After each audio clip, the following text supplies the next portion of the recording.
Good evening, everybody, and welcome to Tuesday night speedrunning here on the Nick RP stream.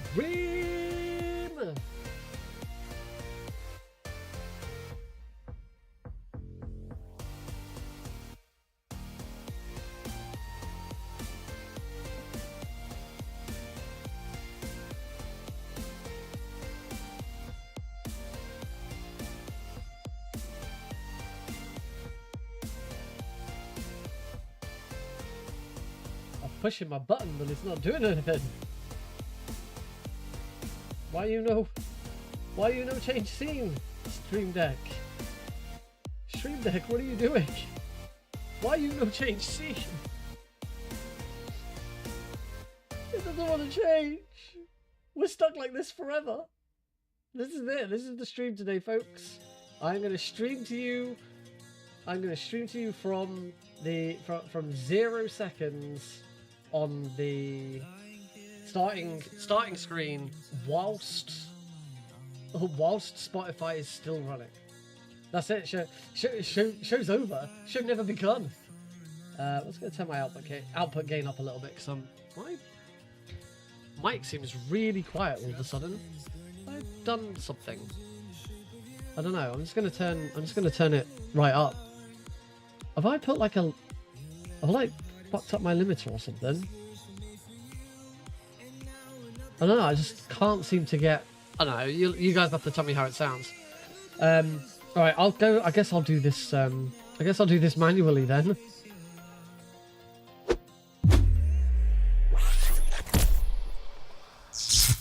Hello everybody, welcome to today's stream. Apologies for the bit of the awkward start, but we're here now. We're ready to go. I'm just going to quickly try and load up my Stream Deck software and see what's going on. It's other stuff on my Stream Deck is working. It's just the moving the OBS scenes didn't work. Might do now. Nope. Why is that not working? That's very strange. I'll be doing hard on Saturday. Friday/Saturday, it depends whereabouts in the world you are. For me, it's 3 a.m. on Saturday morning. Yeah! But worth it. I've always wanted UnMetal to be in either, ideally, I'd love to get UnMetal into an actual GDQ, AGDQ or SGDQ, but to get it on Hotfix is also fantastic. It's something I've been trying to get UnMetal onto Hotfix since like after AGDQ this year. I think it was after AGDQ this year they announced all of the new shows and all of the new hosts. Then like halfway through the year they kind of like went on hiatus for a bit and then they came back. But ever since that first new set of shows got announced, I like immediately went on, submitted UnMetal to a bunch of different things. Hey Nico. And I unfortunately never heard anything. To be honest, the only reason why it's worked this time round is that I specifically like put the pieces in place for this to happen. So for those who don't know, I'm running this Friday evening / Saturday morning. It's 10 p.m. Friday evening US Eastern, or if you're over in the UK like me, 3 a.m. on Saturday morning. So 4 a.m. for Central Europe. I am running UnMetal. You want to send me some monies? Go for it. I'm going to be running UnMetal for GDQ Hotfix's passion project. It is it's a hotfix show that's specifically about passion projects. It's about speedruns that are more than just speedruns. It's not just you've done a speedrun and you want to show it off. This is something you've put a lot of time, a lot of effort, and a lot of love into. And anyone who's been watching me speedrun for the past couple of years will know that UnMetal is, it's my speedrunning baby. I am a self-titled world's best UnMetal runner. No one has yet been able to challenge me on that. I'm hoping Brackon is getting close to being able to challenge me on that. It'd be nice to have some competition and see the game flourish a little bit more. So I'm really looking forward to that. Do I play Mib? I don't know what that is, so I'm going to say no, probably not. So yeah, I'm really looking forward to showcasing UnMetal for Passion Project on as I say Friday night / Saturday morning. And the great thing for me is that I do the run on 3 a.m. on Saturday morning, and then 7 hours later at 11 a.m. on Saturday morning, I launched Pixel Perfect Marathon 4. So yeah, the timing seems awkward. MLB, Major League Baseball, I'm going to assume that means? No, I don't. Weird question to ask someone who's going to speedrun an indie action game. Where was I? So yes, UnMetal this Friday, hotfix. It's going to be. I'm really looking forward to it. I've got Metal Glenn Solid joining me for commentary, which is going to be fantastic. Metal Glenn did my commentary at GDQ last year, GDQ for my Twin Snakes run. He's a good friend, and we've done commentary for each other, and we raced UnMetal in a relay race once. It was really good. So yeah, I still don't know why my Stream Deck isn't working. I'm pushing buttons and it's not changing anything, and I don't really know why. So that's weird. Like, my Stream Deck software is my Stream Deck is on, plugged in, and it all seems to. Other stuff is working. I'll prove it. There's another button saying, but if I push it again, you'll be able to hear me. So that's working. I know why. I know why it's not working. I finally, I mentioned this on Discord, I completely didn't think about it. If anyone's been watching recently, you'll know that my subscriber and raid scenes, so I have special scenes for when someone subs or when someone raids, where the screen that I'm currently in shrinks, and you see the subscriber thing, or it shrinks down into the corner and you see the big raid, but the shrinking action hasn't worked recently. It's just kind of switched, and I discovered it was down to the scenes not being considered the same. So I renamed every single scene. I had to swap, because there's a setting with the move transition thing that I want. These are really dumb questions, Nico. Please stop asking them, or I'm just going to kick you, because it's just clearly not appropriate questions. So yeah, I had to. There's a setting in the move transition to make it so that you can have two items be the same as long as the last word. If you delete the last word, then it will. Then those items are considered the same, and that's what the problem was. Is the items. The scene wasn't the way I have my stream set up is bloody complicated, but I've done it. I've gone through. I changed I renamed every single scene that should go into that, and that has fixed it. Unfortunately, in doing so, it has broken my transitions on my Stream Deck, because now all of my streams, all of my stream names are now different, and my Stream Deck doesn't recognize any of them. So. It is what it is. You don't really use YouTube much, I type slow, do you? So I can't really give you. I'm just gonna. I've never had to on YouTube, so I don't even know. I don't actually know that much about us. I still don't utilize YouTube that much, but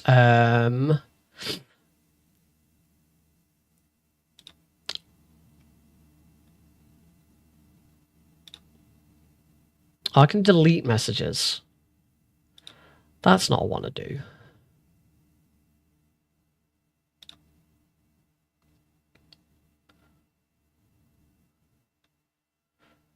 Delete. I can hide messages.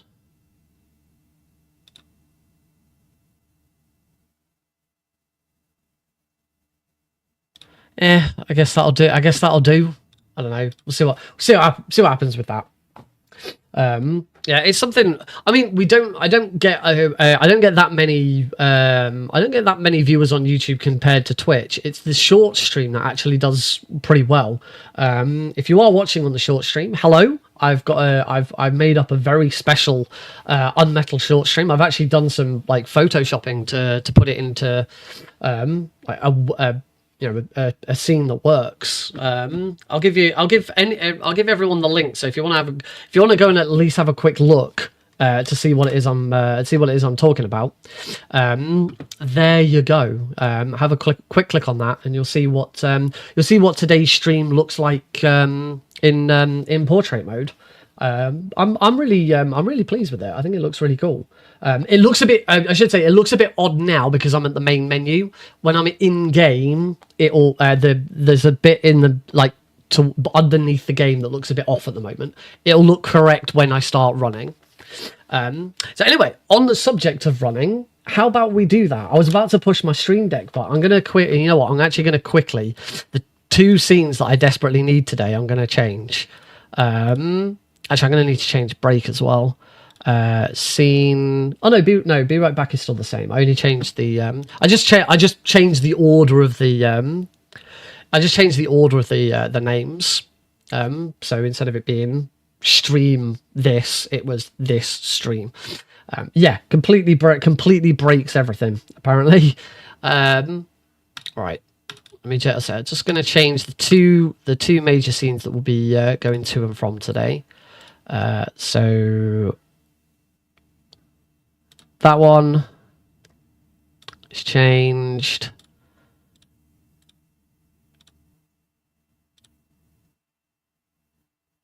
That one is changed. I think that's kind of it. Shouldn't need to change that one. Don't think I'll need it, but I'll change it because I'm there. Right, hopefully this now. I don't like changing scenes without using my Stream Deck because my Stream Deck doesn't just change the scene. It changes the volume. It mutes and unmutes certain audio things, and I can really screw the stream up if I don't use my Stream Deck. But hopefully, I'm going to push this button and everything should change and be great. There we go. If you're watching the short stream, nothing changed because we stay on the same scene, and that doesn't change for this. All right, let's get on with it then. UnMetal any percent, UnMetal any percent, hard difficulty. So first thing I have to do before I can even start running the game is I have to load a chapter 4 save because chapter 4 contains the minefield. Oops. Let's punch these guys down. And by loading a previous save of chapter 4, you will get back the same minefield that you had the last time. And as long as you do that before every run, you will always have the same minefield. So I always have the same minefields. I go there. I go there. Jesus Christ. I go there, and I go there. And done. There we go. So now that this is set, this will remain throughout the rest of the... if I go back to main menu and start a new game, when I get to chapter 4, that minefield will be retained. Make sense? Fairly straightforward. So, we're going to do a run. I have been doing a couple of runs lately off stream just to try and sort of get back into it. So hopefully this shouldn't be like really bad or terrible. I'm probably not going to be anywhere near my old record. So you can see the current world record 48:10. So hopefully I can get sort of as long as I'm under an hour. As long as I'm under an hour, because there's a certain part of the vertical stream that will screw up if I'm over an hour. But we should be absolutely fine. So let's go on with it. So start new game. And time starts as soon as I pick hard difficulty. In 3, 2, 1, go. All right, we're off. So if you've not seen UnMetal before, it is an indie game. It is made by Unepic Fran, the same developer who made Pampus and Celine. In fact, this was the last game Fran made before Pampus and Celine.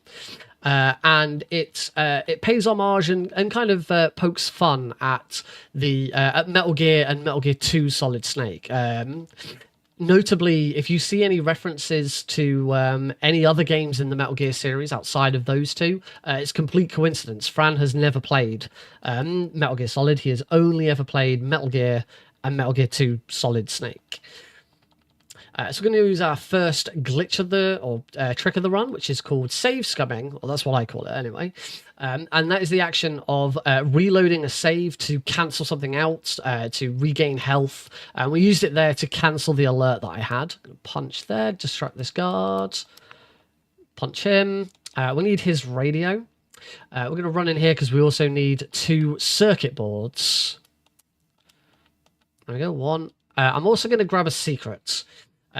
Normally in a world record run, I probably wouldn't grab this secret, but as this is marathon prep, I do want to play it a little bit safe.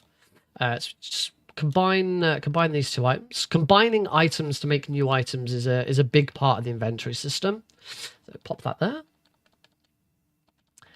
And head into the next room. We need another radio. We've given Sergeant Harris a radio, but we need a radio so that we can talk to him as well. So we'll grab that one.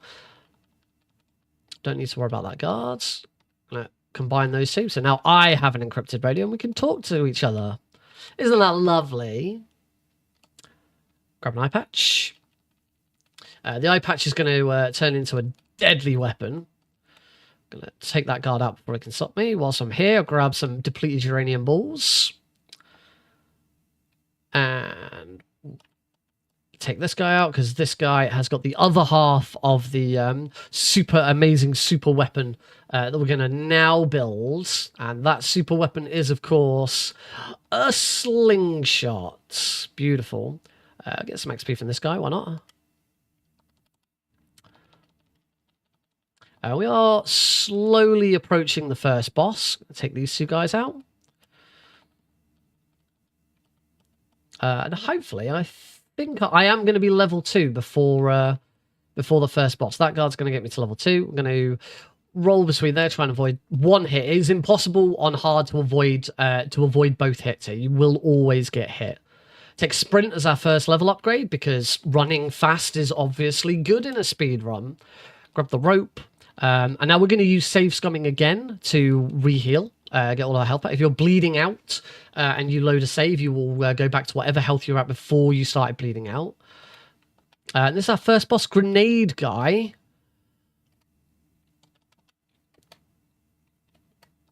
Who we've taken out very quick. In fact, that is a gold split on Grenade Guy. That is the fastest I've ever taken Grenade Guy out. On hard, anyway. Grab the hook. Now we need to combine the hook and the rope that we got earlier. So we now have a rope and hook to descend into the sewer. And that is going to be the end of Chapter 1. How we diddling. 3.4 seconds ahead at the end of Chapter 1. Look, the in-game timer only runs during the level. So when we get to the end of a chapter, we can stop and take a break, which is kind of nice. We can sort of, just chill just for a second, have a drink. This is the lovely thing about UnMetal. I can stay hydrated much easier during a run. All right. Chapter 2. Something stinks really bad, because we're in the sewer, get it? It smells down here. Grab a severed arm. We dip the severed arm in the sewer water, discover that it is really, really horrible. Oh, I didn't grab the... I didn't punch that pile of garbage. We move on to boss number 2 already. This is Sergeant Roscoe. We don't have any weapons suitable for hitting Roscoe yet, so we're going to punch this globe at him. Grab some health kits whilst I'm at it. Grab that one. Roscoe. That's not a very nice word. I do actually have the the adult content filter on. It doesn't actually make a difference for the speed run. I was more just curious. That was a good Sergeant Roscoe fight. And we head back down again. So he's just given us our first card key. Staple of the Metal Gear series. So of course UnMetal has to copy it. That is the point of UnMetal, to copy, copy, ape, parody, a lot of things. We've got a fish monster there. We're going to use save scumming again here, and this one's actually an intended save scum because also sometimes save scumming or just loading a save will like reset a room. And by using that load there, it prevents a bunch of fish monsters from coming up and attacking straight away. We've got our first skip of the run. This is doggo skip. The idea with the dog here is we're supposed to head over to the left-hand side, because there's a left route as well. Go through a bunch of rooms and get some meat, and then when we come back, we throw the meat on the ground, and the dog goes and eats it instead of attacking us. But doggo skip was found very, very early in UnMetal's development of the speedrun. And yeah, you saw what I did there. I lured it over. As soon as it was near me on the screen, I left, came back on, and just rolled through it. We're going to do exactly the same on the way back. I'm going to get some XP from this guard. We need his radio. So I'm going to craft this and then craft this. Have a chat with Robert. And then once again, this one's a little scarier because we do not have as much space. Answer a radio call. So now we're on a little bit of a clock here. Hey Rorschach, thank you. I'm going to roll here and load that save.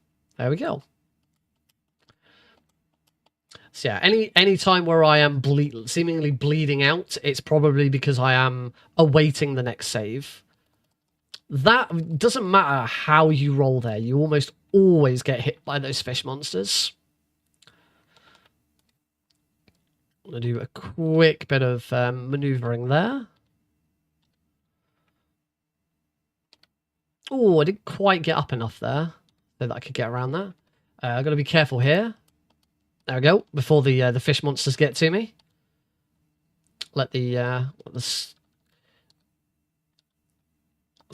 No! Oh dear, wasn't quite off the position there to move forwards. So I got hit by the shredder, and the shredders, as you can tell, are an instant kill. Right, we'll try this again. So grab the stamina. No, what? It happens. We do what we can. Oh, that was very tight. That's better. That's how that should look. Quick roll. Rhythm punch. So there's a mechanic in the game. It only really exists on the PC version. I think it's because the FPS is higher on the PC version. It's called rhythm punching. If you just spam punching, it doesn't work. You punch really slowly because you put an input in too early.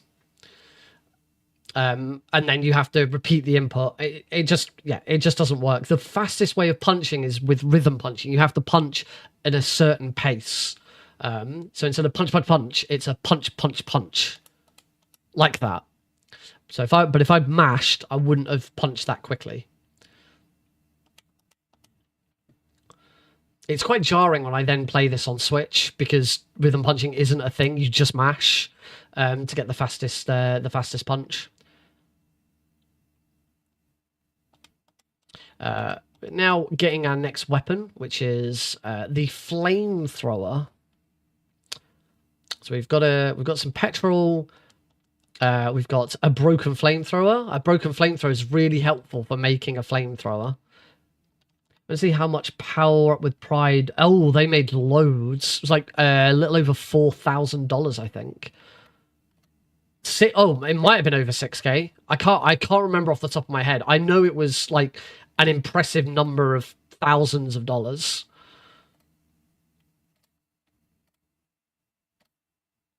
So we now move into the chase section. I'm being attacked by rabid squirrels. And you'll see that there's a little meter above my head when I use the flamethrower. The flamethrower will explode if it overheats. So I do have to be very careful with how much I'm using it. Obviously, I'm being attacked by these squirrels, so I need to make sure that I move quite quickly. Occasionally drop back to blast them.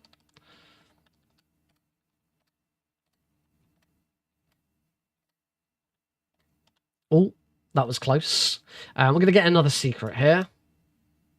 There we go.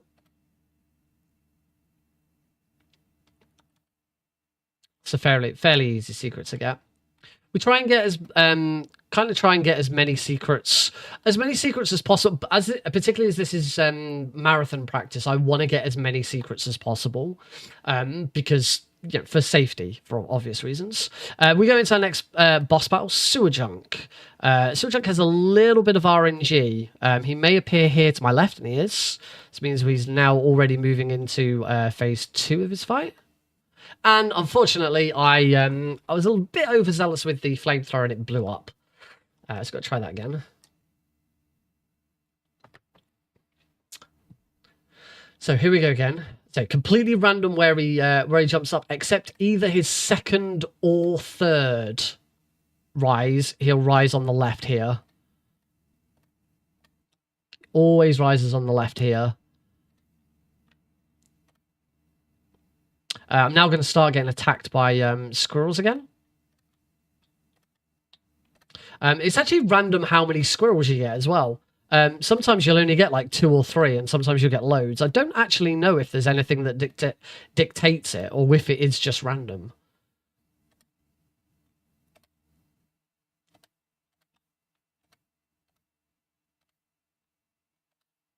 How am I doing on health?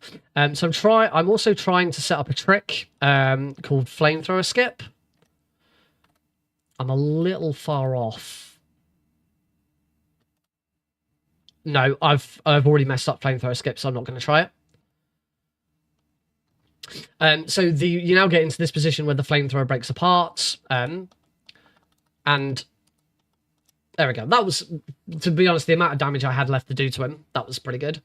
It is possible to defeat. There's a certain point on his Sewer Junk's health bar that triggers the flamethrower interaction, and if you can get his health to be just before that, we don't seem to be able to hear the game sound.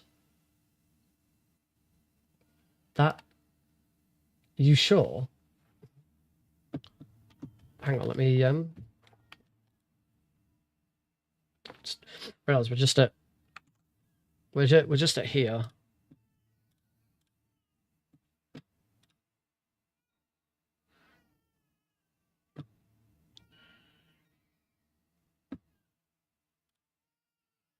Why is there no game audio? My game audio is being outputted.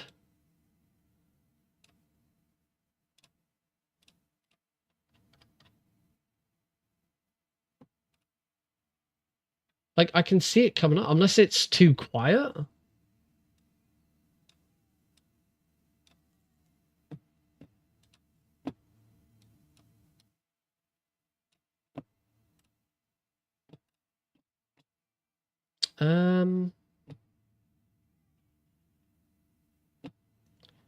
Why is that not working?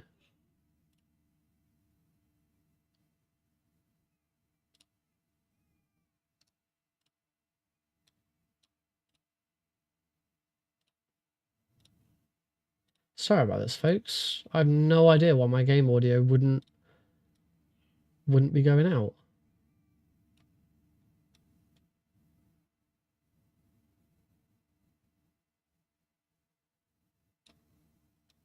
Game stream is going out on 1.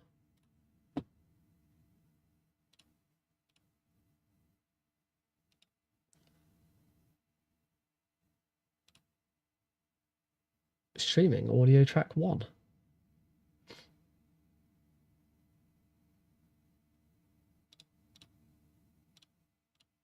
I don't understand. This doesn't make any sense. Is it only on Twitch?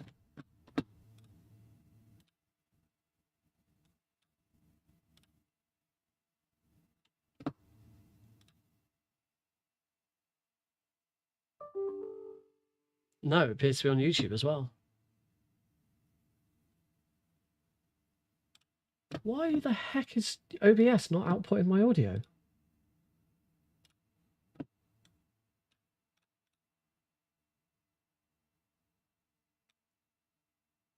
Except you can hear my mic. So, like, why is my mic working? But my game audio isn't.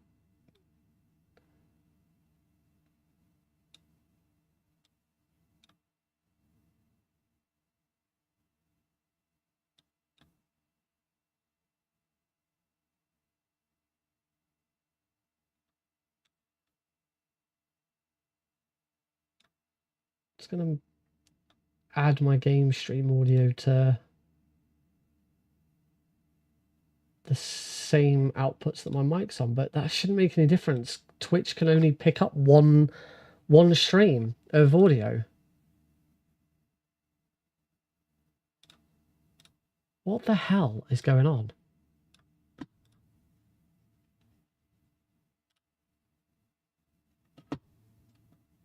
Not coming through at all. I might try just stopping the stream and restarting it. This is very strange. I can't explain why this isn't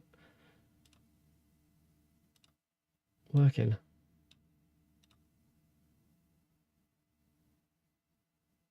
This doesn't make any sense at all. Mixer shows the game outputting. I can see the levels going up and... Oh, hang on. I can see the game levels going up and down. Oh, I was looking at the wrong one. But why isn't that...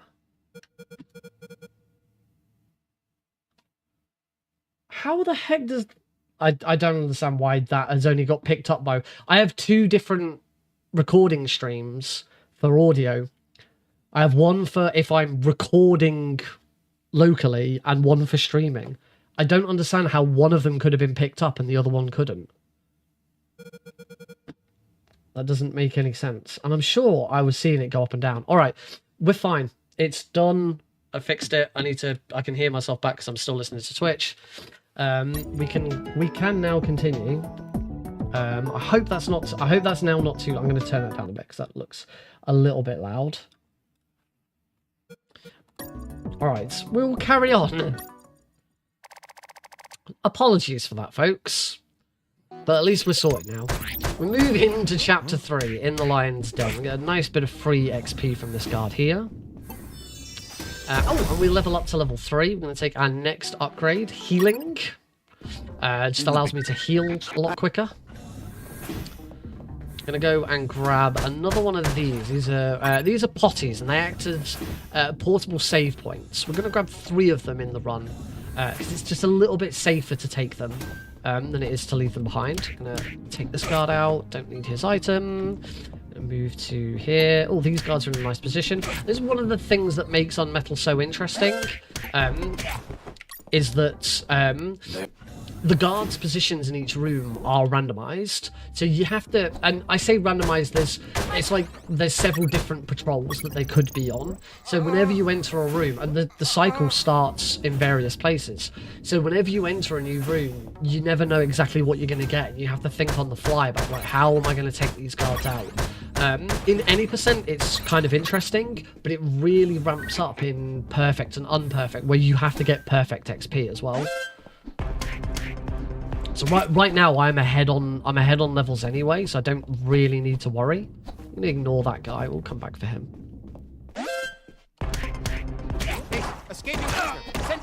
Unfortunately, that's what we don't want. We don't want to get an alert. I'm gonna have to load. It's a bit of a pain going back that far, but we don't want to be getting an alert at any point, really. Alerts are bad news. I heard something. That was better. So if you get an alert, all of the doors in the base lock. That was a much better configuration for those two. All of the doors in the base lock, and you get swarms of guards coming into you, and there's not a lot you can do about it. There's a couple of moments in the game where getting an alert is fine. I knew I'd punched the wrong box. It's that one I wanted. Where getting an alert is fine. We'll see one later in chapter 5. But more often than not, you do not want an alert at all. It will completely ruin the game. And you'll be stuck. Get my gun out as we go up the lift. Reload. Saves. Jesse can't run and reload at the same time. He has to stop. So moving whilst reloading isn't an option unless you're on a lift. We can reload. Jesse can stand still and reload whilst the lift goes up. Just dodge your way around these drones. The drones don't hurt you. It's the lasers they shoot that hurt you. Like that. We move into the mini boss of this area, Megadrone. Sorry, Megadron. Oh, I thought I was out of that. Look at where Jesse's body is. So yeah, Megadron, as you can see, just drops boxes on you, and you just have to kill him before he can fill the entire space. And keep grabbing more ammo on the way. A much longer boss fight on hard. This can be done in two. I don't think it can be done in one phase on easy. I know it can be done in 2 phases. This boss could have already been done by now. But my there's kind of rhythm shooting as well as rhythm punching.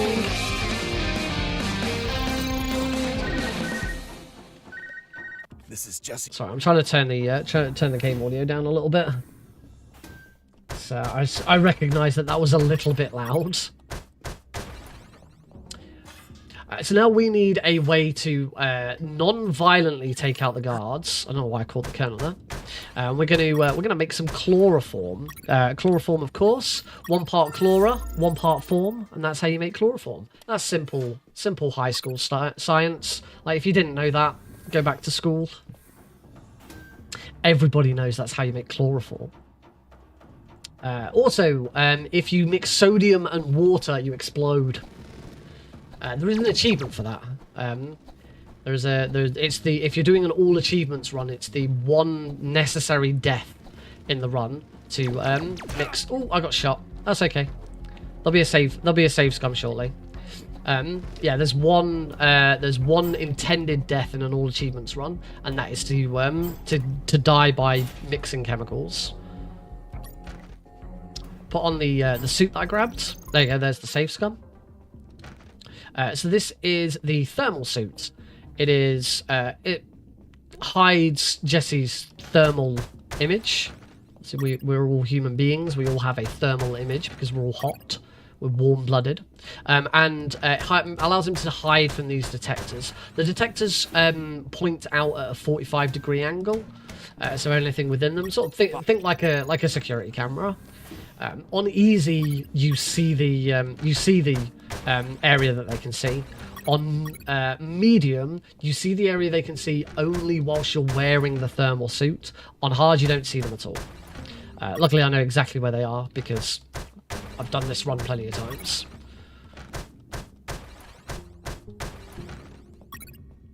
Okay, sorry. Everyone except B-Man has a thermal image. B-Man is cold-blooded.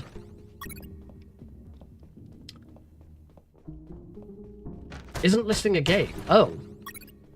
I saw that it didn't have an icon. It didn't have a game image. I'm going to have to change that. Bloody hell, this is all going wrong today, isn't it? Not having a very good time. So we gave that guy a bunch of batteries.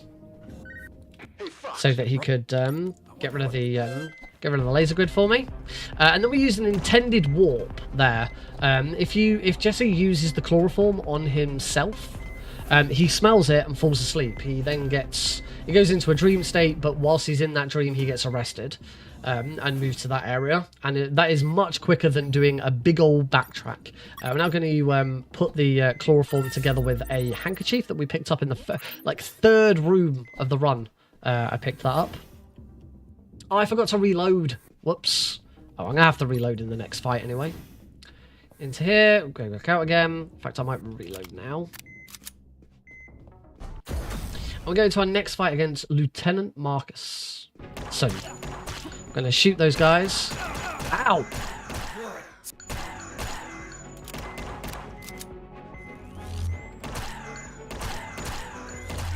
Okay, that was a little scary. Oh, that's good.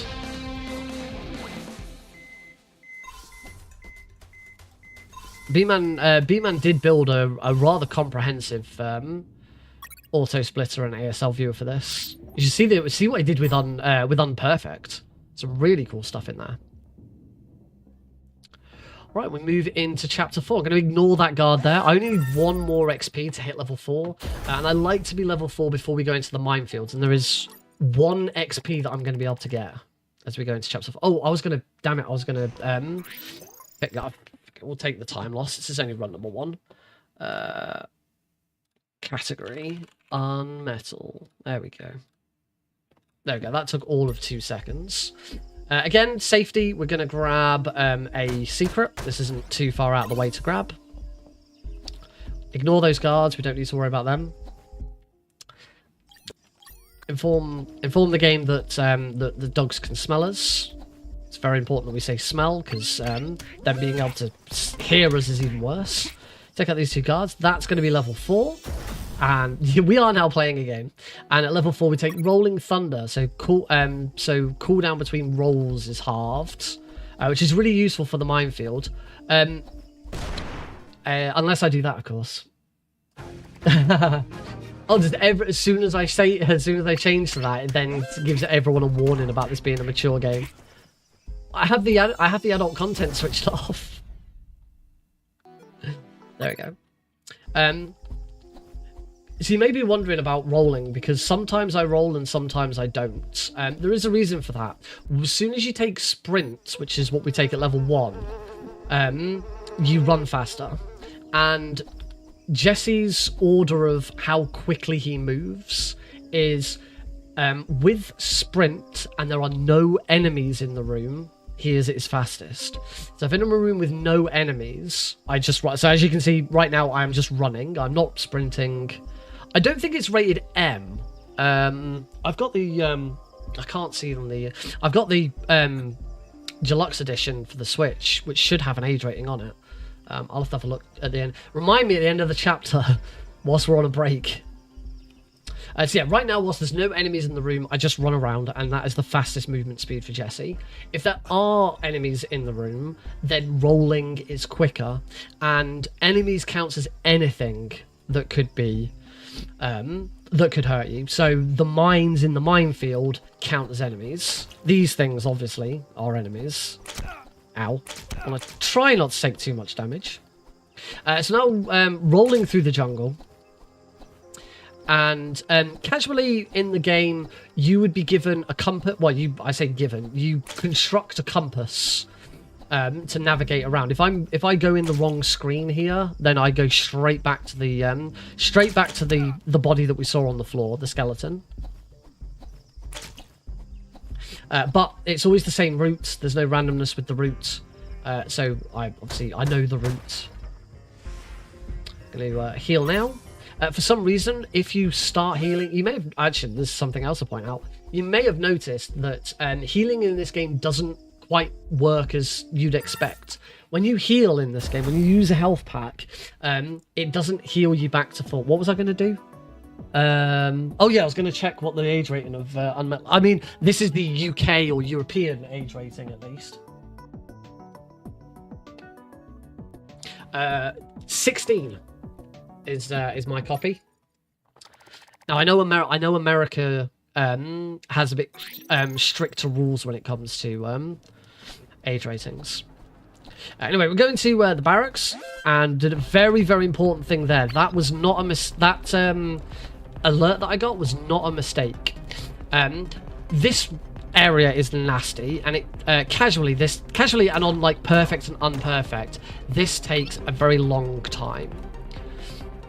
But we can bypass all of that by taking that alert.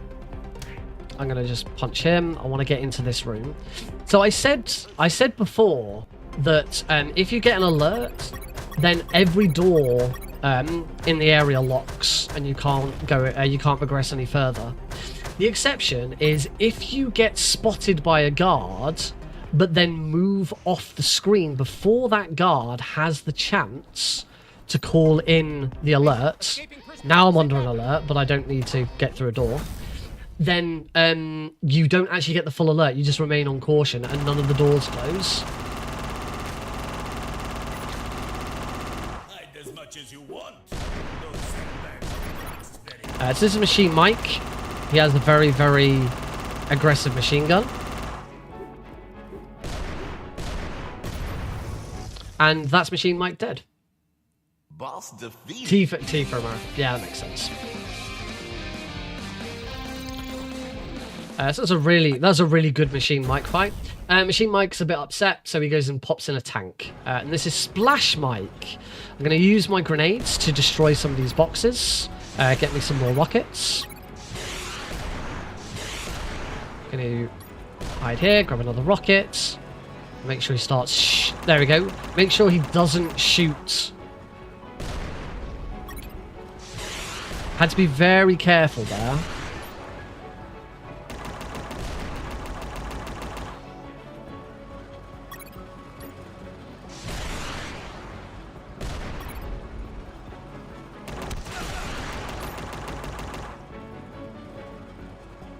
Shoot that. Some more grenades.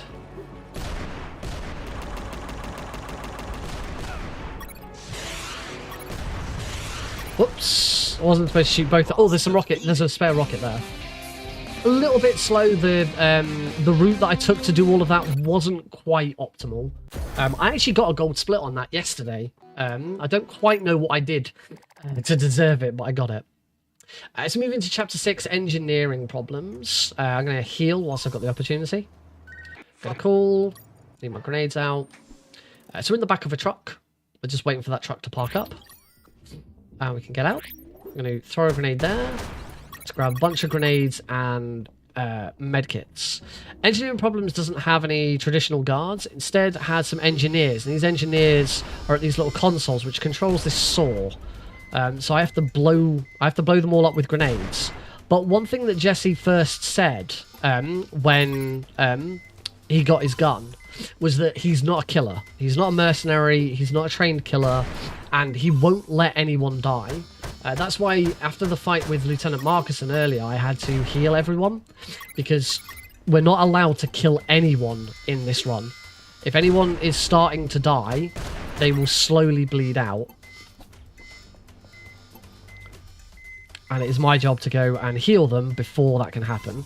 There's no other way of dealing with these guards. You have to take them out with those grenades, so that's just how you have to do that. The advantage, however, of that section is that's 6 free XP. Each of those guards, those engineers do give XP. So it's like an absolutely free 6 XP that we get through the run. I should do really well on XP. We're gonna fight the next boss in a few seconds, in a couple of minutes, and that's gonna get me up to level 5. Except for the pilot black. Yeah, the pilot black that I'm presumably. Oh, whoops! Forgot to change. Item. Presumably, every single person who was on board nuclear sub is also died. And the final boss. Commander X? Captain X? No, Commander X. I can't remember what his name is. Commander X.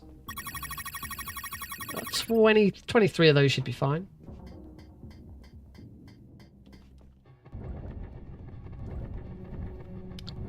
I mean, Splash Mike was in that tank when it exploded. There we go, General X. I just couldn't remember his title. You know, he was in that tank when it exploded. So Jesse does kill. He's just very coy about it. We're gonna get another secret. This is the secret I normally skip, but again, playing it safe, getting all the getting all of the easy secrets. There's a couple of secrets we don't get. Like the longest secret in the game is in chapter 3. It's a massive backtrack after you defeat Marcuson, and then you have a big backtrack. Oh, it is M-rated in the US. Yeah, as I say, the US has a much stricter rating system than Europe. We're going to our next boss fight. This is Huge Eel, so named because he is a very big eel. On hard difficulty, he opens his mouth very, very late, so we have to stay quite far back. Can move a little further forwards. See, the further forward you are, the quicker it is. Oh, excuse me. But that is Huge Eel. That would have been another achievement as well. Defeat Huge Eel using only 6 torpedoes. That's the level up that I said was coming. We're going to take Gunslinger to reload the gun automatically. Some of the level up options. He wanted to give you a big hug with his mouth. Some of the level up options could potentially be okay in a speed run. Camouflage, which is what we don't take instead of quick reload, is not one of them. Camouflage would be completely useless in a speed run. I'm massively ahead on time, so I'm gonna go down and grab this. Do I need this secret? I think I've gone for the wrong secret here. There's no heart in here. The heart's in the other one.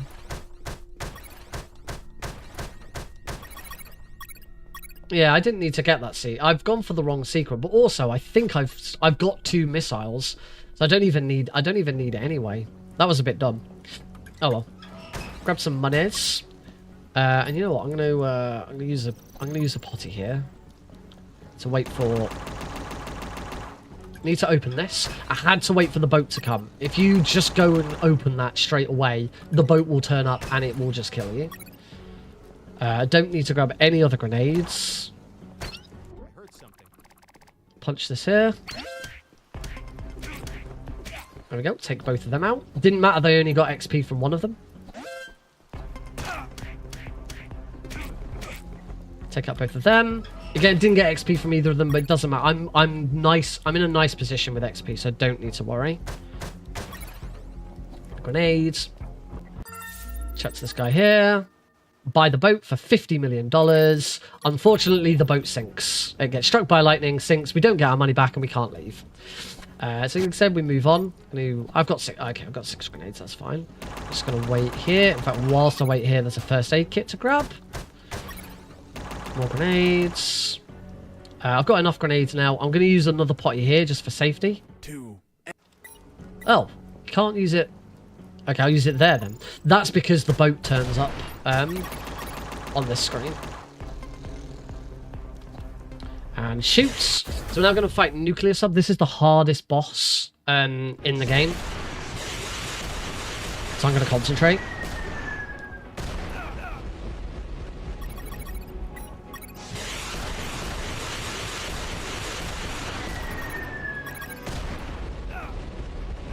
This is the main reason I've been getting so many secrets.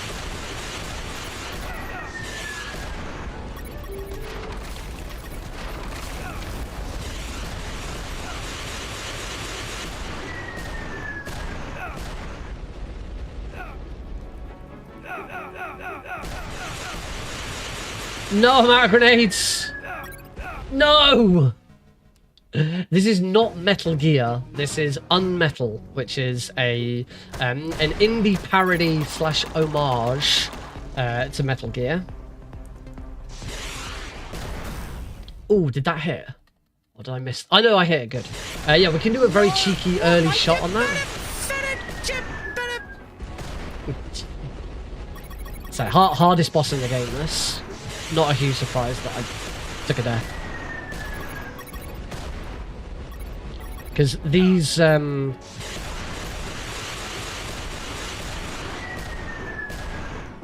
These rockets hit like an absolute truck.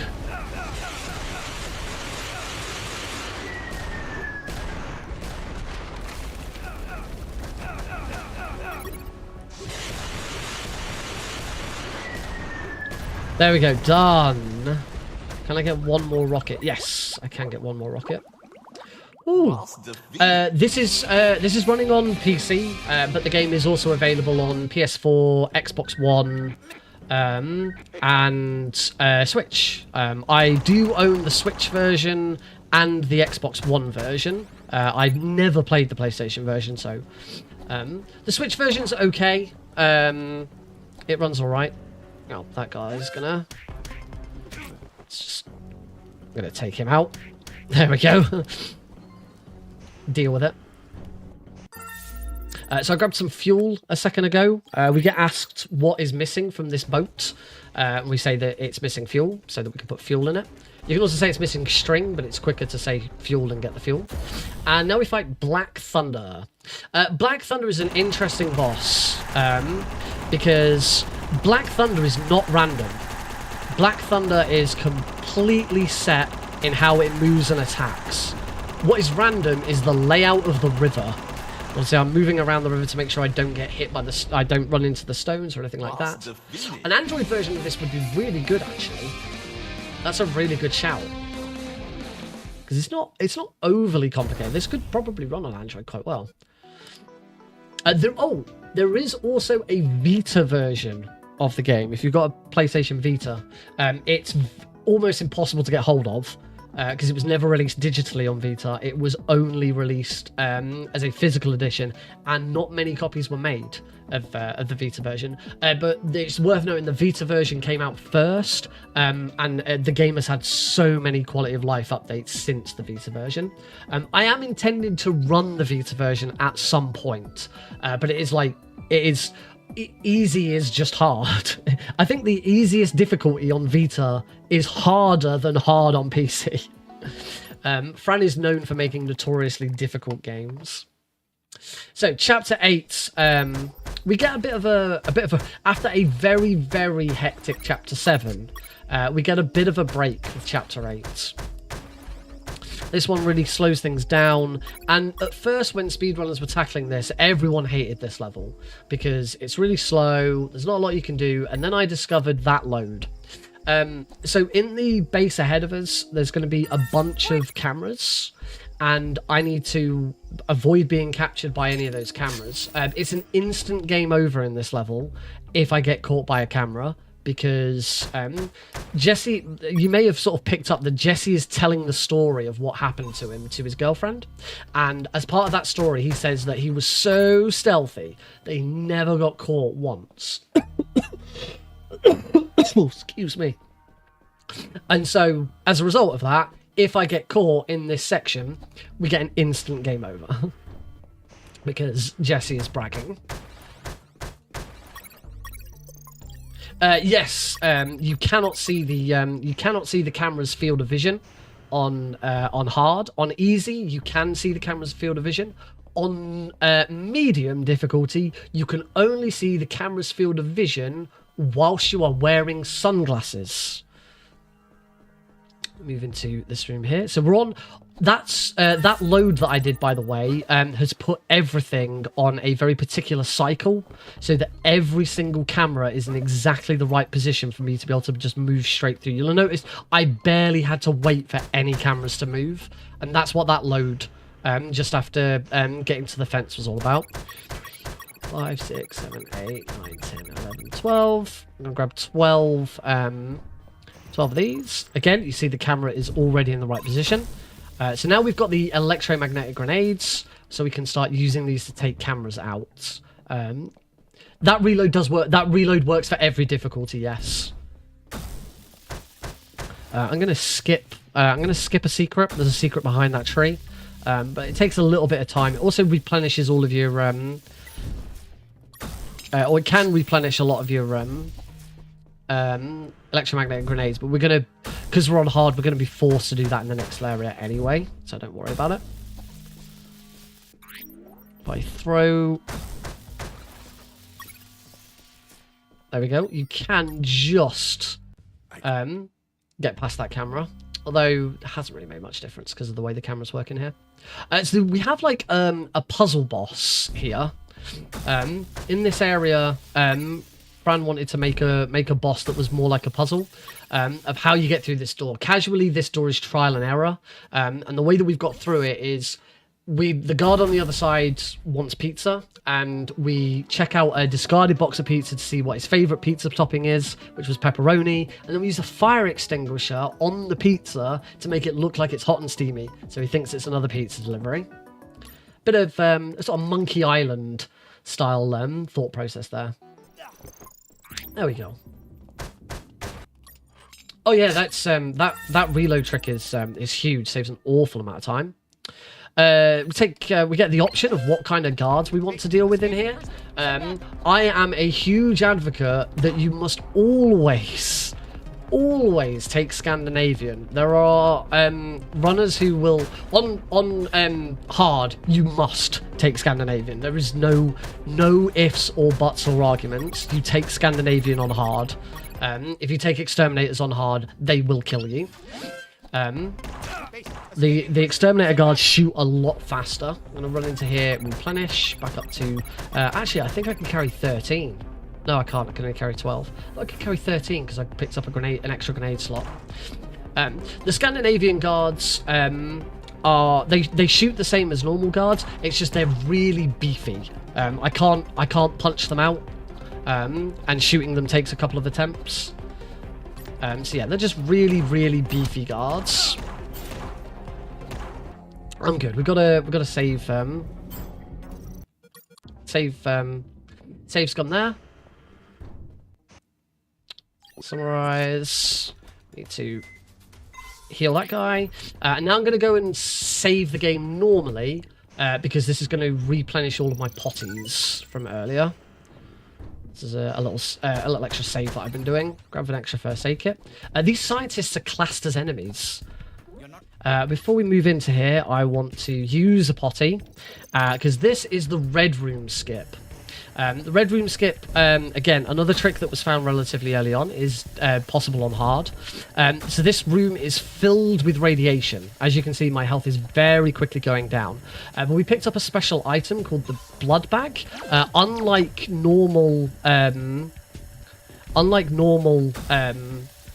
health kits, the blood bag immediately heals you back up to full. So whilst in the red room, halfway through, we stop, use the blood bag, heal back up to full, and just tank our way through it. There is a radiation suit that prevents you from getting hurt by the radiation, but that takes a couple of minutes to go and get and come back from. But there we go, we're through. And I believe this guard is going to get me to level 6. I do want the... actually, I didn't need that coin. I've already got enough coins. And we take lethal weapon. That is the last upgrade we're going to get in the run. There are 10 levels altogether. It's possible to get to level 10. But we don't need to. I'm going to use my slingshot there to take that guard out. I only got 7 shots though. That might have been a bit risky. Because I'm going to need my slingshots in a couple of rooms' time. Got a guard here. We're just going to take the... just roll under him. And keep going. Now we're going to skip floor 3. And I'm going to go straight up to the roof. Going to heal. Should also reload. Oh, don't need to reload. That's good. Skip a cutscene out here. Now we need to disable the communications tower. So Jesse's plan here is he is going to hop in an aeroplane, a helicopter to escape. There's a helicopter parked on the left-hand side of the roof. We're going to hop in the helicopter and escape. Be free. Game over. However, the communications array controls a missile defense system, and as soon as that missile defense system notices the helicopter in the air, it's immediately going to shoot us down. So we're going to take it out first. To take it out, we need some wires. There we go, we've got all of our wires. We can now combine those wires with the clips that I got from the from these pipe bundles to create some more wires. And the order of this is always the same: left, right, right, middle, middle, left. And now we have to cut some wires, and it's the same order: left, right, middle. So there is a note you can get that tells you that order, but it's the same order every time, so you just memorize it. So that's it. We can go there. Here's the helicopter. We can go and get in it and escape. Except the key is missing, so we need to go and find the key. So no, we're not going to escape just yet. We've got a little bit more gameplay to do. Moving through. Oh, wrong way. Up here. We're going to go down to floor 3. Floor 3 introduces another new type of guard. These are the Japanese guards. The Japanese guards are quite weak. They go down in 1 hit as opposed to 3. However, they can call in an alert immediately. And they can also see... I'm going to wait for that star. There we go. They can also see at a 90-degree angle. Like that. So load less potty. Got to do that again. That's not going to work. So this area is a bit of trial and error. Honestly, you never know. The guards are in random locations. You never know what you're going to get. Whoops. This is why I did grab some coins. But these two guards are really close together. So you can't afford to get spotted by one of these guards. If you get spotted by one of them, you cannot escape. Ugh. Okay, I'm going to try using a coin, because this is a bit silly.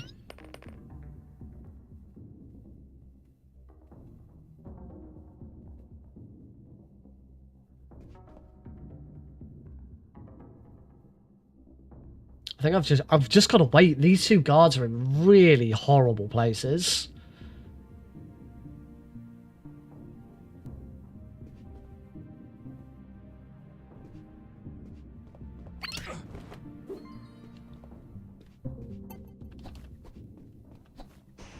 I want to go left. It's much easier to go. I'm gonna save it here. This has been horrible. Mike. He's gonna go and investigate that. So we can do that. There we go. It's much easier to go left here than it is to go down. So take that guy out. We're gonna take that guy out because I'm gonna come back this way as well.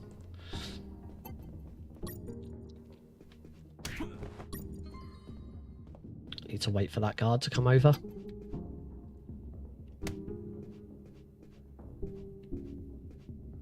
He might notice the guard. They do have a line of sight. What was that? Shit. Gotta wait for him to come over and check the body. He'll turn. There we go. They both came up to this room to investigate, so I just took them out. Woo! Alright, safety again. I'm gonna save it here. This next boss can be a little nasty. I've got to... Hopefully I'll be able to take him out straight away. So this is Takumi Takashi. It should be a very quick fight, assuming I hit him correctly. There we go. And we also do the Heidi load. You see how low my health is right now. That is how nasty that fight can be. And just one more reason why we get as many secrets as we do. I could have just died there. We also do a trick called the Heidi load. The Heidi load is as soon as you beat Takumi Takashi, the game saves instantly.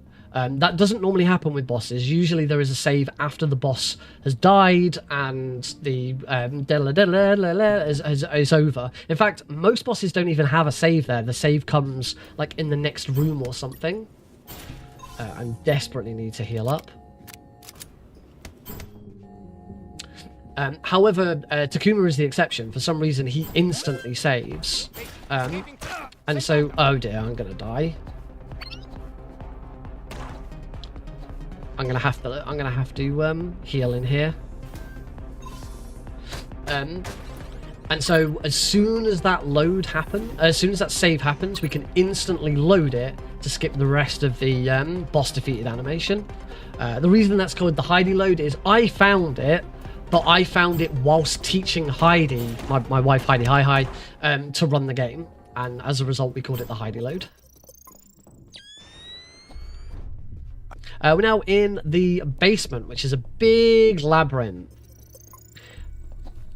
The labyrinth is full of ghosts. Very, very important that I'm level 6 at this point, because the ghosts, the level 6 upgrade I took was called, I can't remember what the level 6 upgrade is called, but it gave me more damage, gave my pistol more damage. Ghosts are killed in 2 shots when you have this upgrade. They are killed in 3 shots if you don't have the upgrade, and you will just run out of ammo. As you can see, they dart towards you. If they manage to get themselves on you, they just hug you until you move off screen, doing damage the whole time. I did deliberately want to take some damage at some point because I need to get rid of my last health pack. We actually go into the... It's important we go into the final boss with 0 health packs. During the final phase of the final boss, if you don't manage to beat him in 1 cycle and you have a health pack on you, he will steal that health pack and use it on himself. Damn it. I knew I couldn't. I knew I wouldn't be able to get off. I went the wrong way, but I went deliberately. I thought the trap there in the floor would be on the next screen. I didn't think I'd make it off screen. The other way, the correct way to with that ghost. That was really stupid. I shouldn't have got caught by that ghost. So that's fine. Taking damage like that's fine. So I don't want to kill every ghost. I want to hold on to my ammo.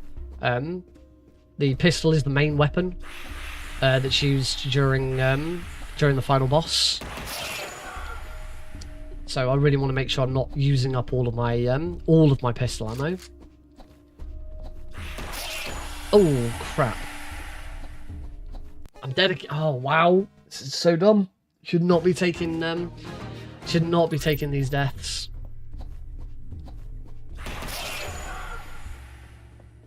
This is really bad. This is really poor. This section is way easier than I'm making it. I should not be taking multiple deaths here.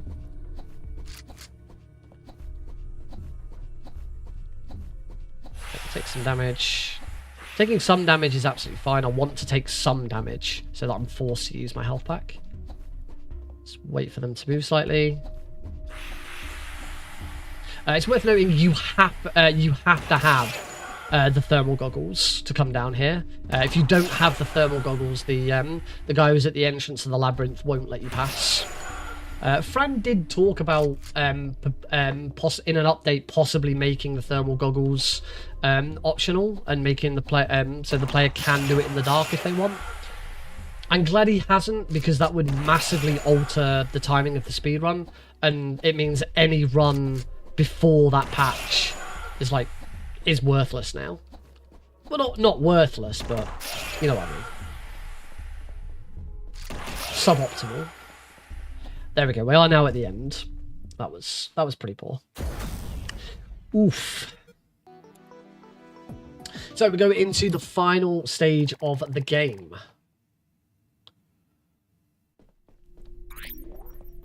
We have to go and find the final boss.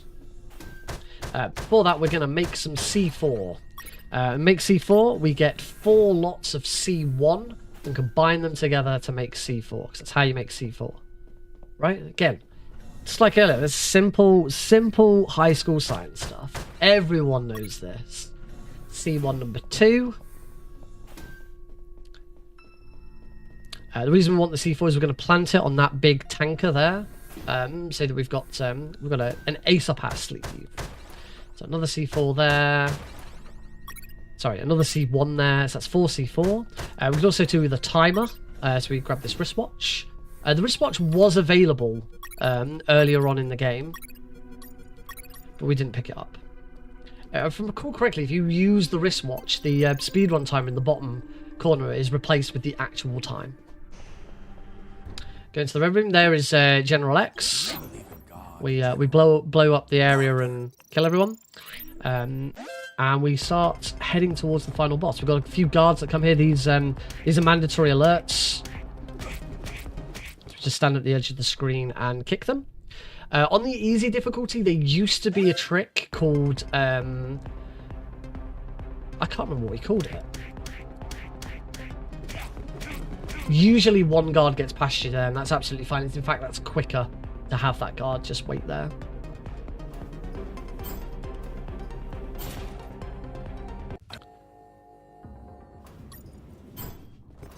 Gonna leave That's the colonel that we rescued right at the start of the game, by the way. Make sure I get 4 of these boxes. Shouldn't need any grenades. Should be okay for grenades. Yeah, 5 grenades. I thought I had more grenades than that. 5 might be a bit risky. Just going to heal, so I've got no health packs left. And we go up to the final boss, General X. The final boss is done in 3 stages. In stage 1, we fight a bunch of drones. Stage 2, we fight a mech that definitely isn't Metal Gear. And in stage 3, we fight the General himself. So this is the drone section. You can see that a lot of my items are popping up at the top of the screen. The General X has got stealth camo. He is actually running around. Well, he's not running around, but it's implied that he's running around. There he is. Going to throw electromagnetic grenades. Oh, I've not done a very good job of this. That's fine. That's his mech taken care of. And then finally, to defeat General X, we use a combination of the electromagnetic grenades to disable his stealth gear. And then we just shoot him. Didn't get it done in one phase. It can be done in one phase. There we go. 2 phases is fine though. And time. And that's UnMetal in 54 minutes and 24 seconds. 6 minutes and 14 seconds behind world records. I have only, in the last couple of days picked this back up again in preparation for the run on Friday. But to be honest, I think my estimate is over an hour. I always give decent estimates just to be on the safe side, but I'm hoping over the next couple of streams we can bring this time down a little bit. Getting another run in under 50 minutes would be amazing.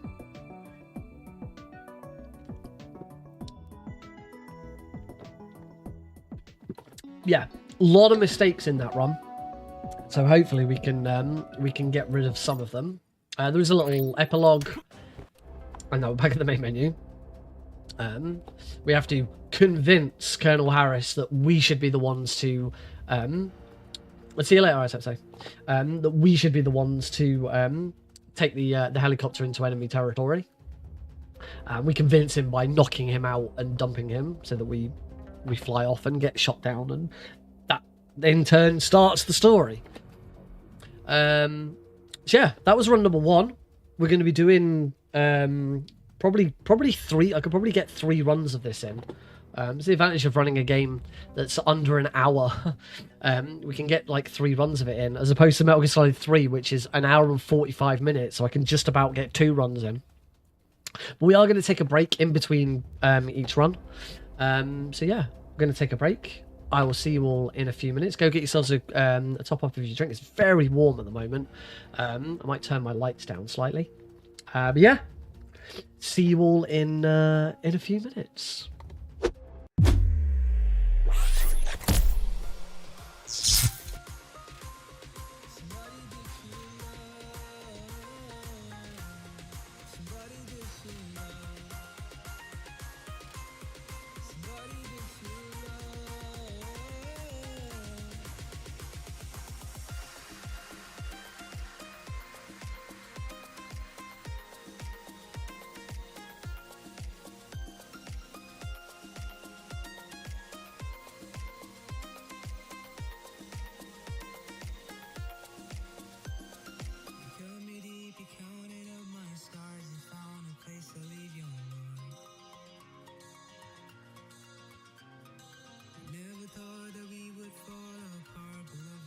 This broke my heart. Trapped in this burning room, framed in the shape of you. You left me standing in the dark. You left my heart in two. These words were made for you, and now we're nothing but a spark. 'Cause the hardest thing I'll ever do is walk away, still loving you, but now I'm just somebody that you love. You let me in, you spell me out, you're someone I can live without, but now I'm just somebody that you love. Somebody that you love. Somebody that you love.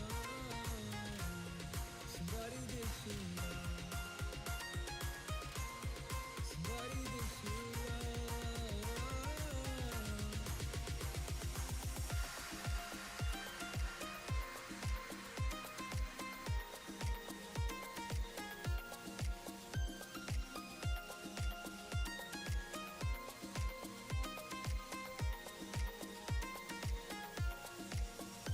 It's the hardest thing I ever do is walk away, still loving you, but now I'm just somebody that you love.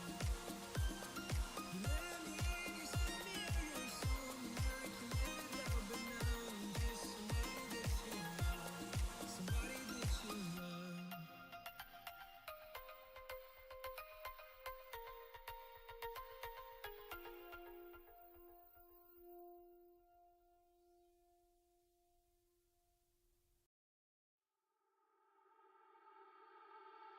Baby, baby, can we go fast? Can we go slower? Make me come alive again. Make me lose control. Baby, baby, can we go fast? Can we go slower? Make me come alive again. Make me lose control. Baby, baby, can we? Baby, baby, can we? Baby, baby, can we? Baby, baby, can we?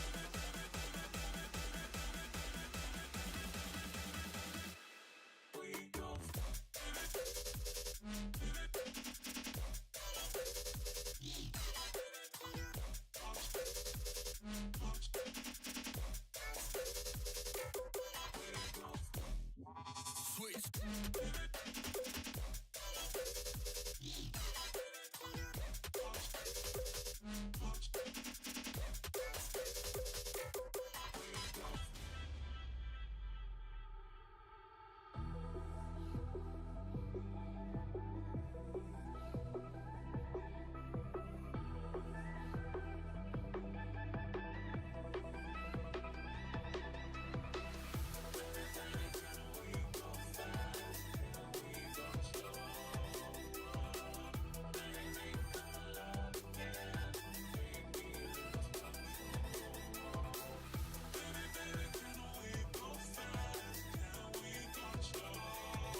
switch.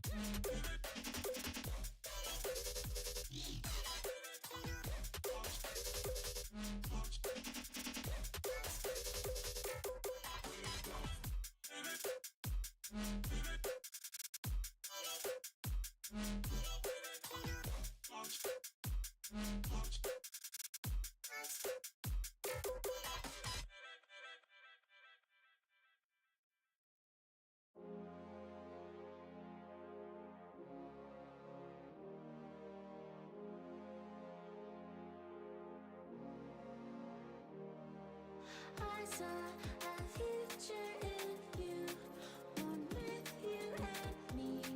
That time we first met, full of sense since I saw that you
Someone save me.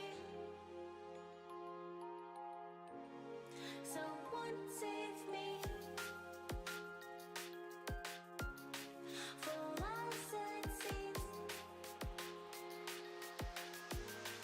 Someone save me.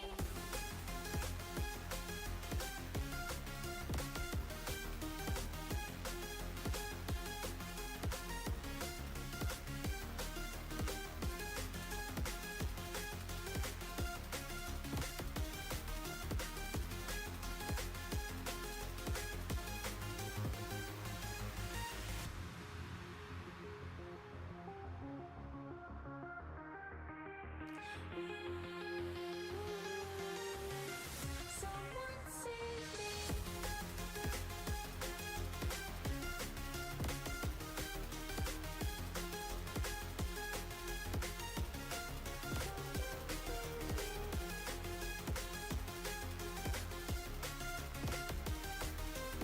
Hey, it's time to get back to UnMetal. Hope you're all doing alright. Hope you had a nice break. We are going to get sort of straight on with run number 2 so that we have time for run number 3.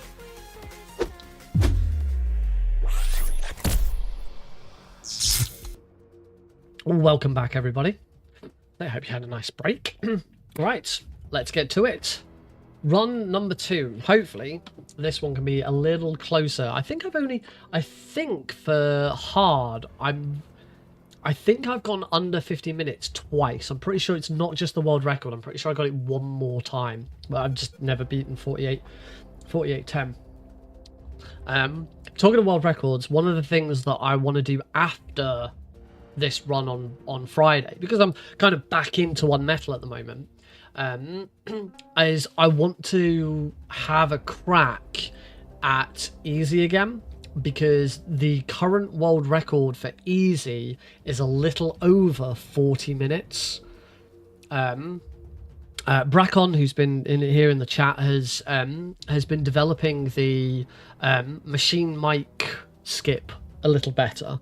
For those who don't know, and you won't have seen this from me because I never do it in a run, it's possible to completely skip the XP gain and boss defeated motif for machine Mike. So this is the guy with the machine gun who mows you down, and then you go and fight him in the tank.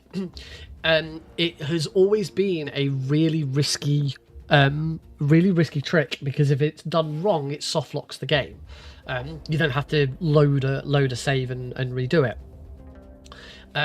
But Brackon has been, you still need to be able to set it up correctly.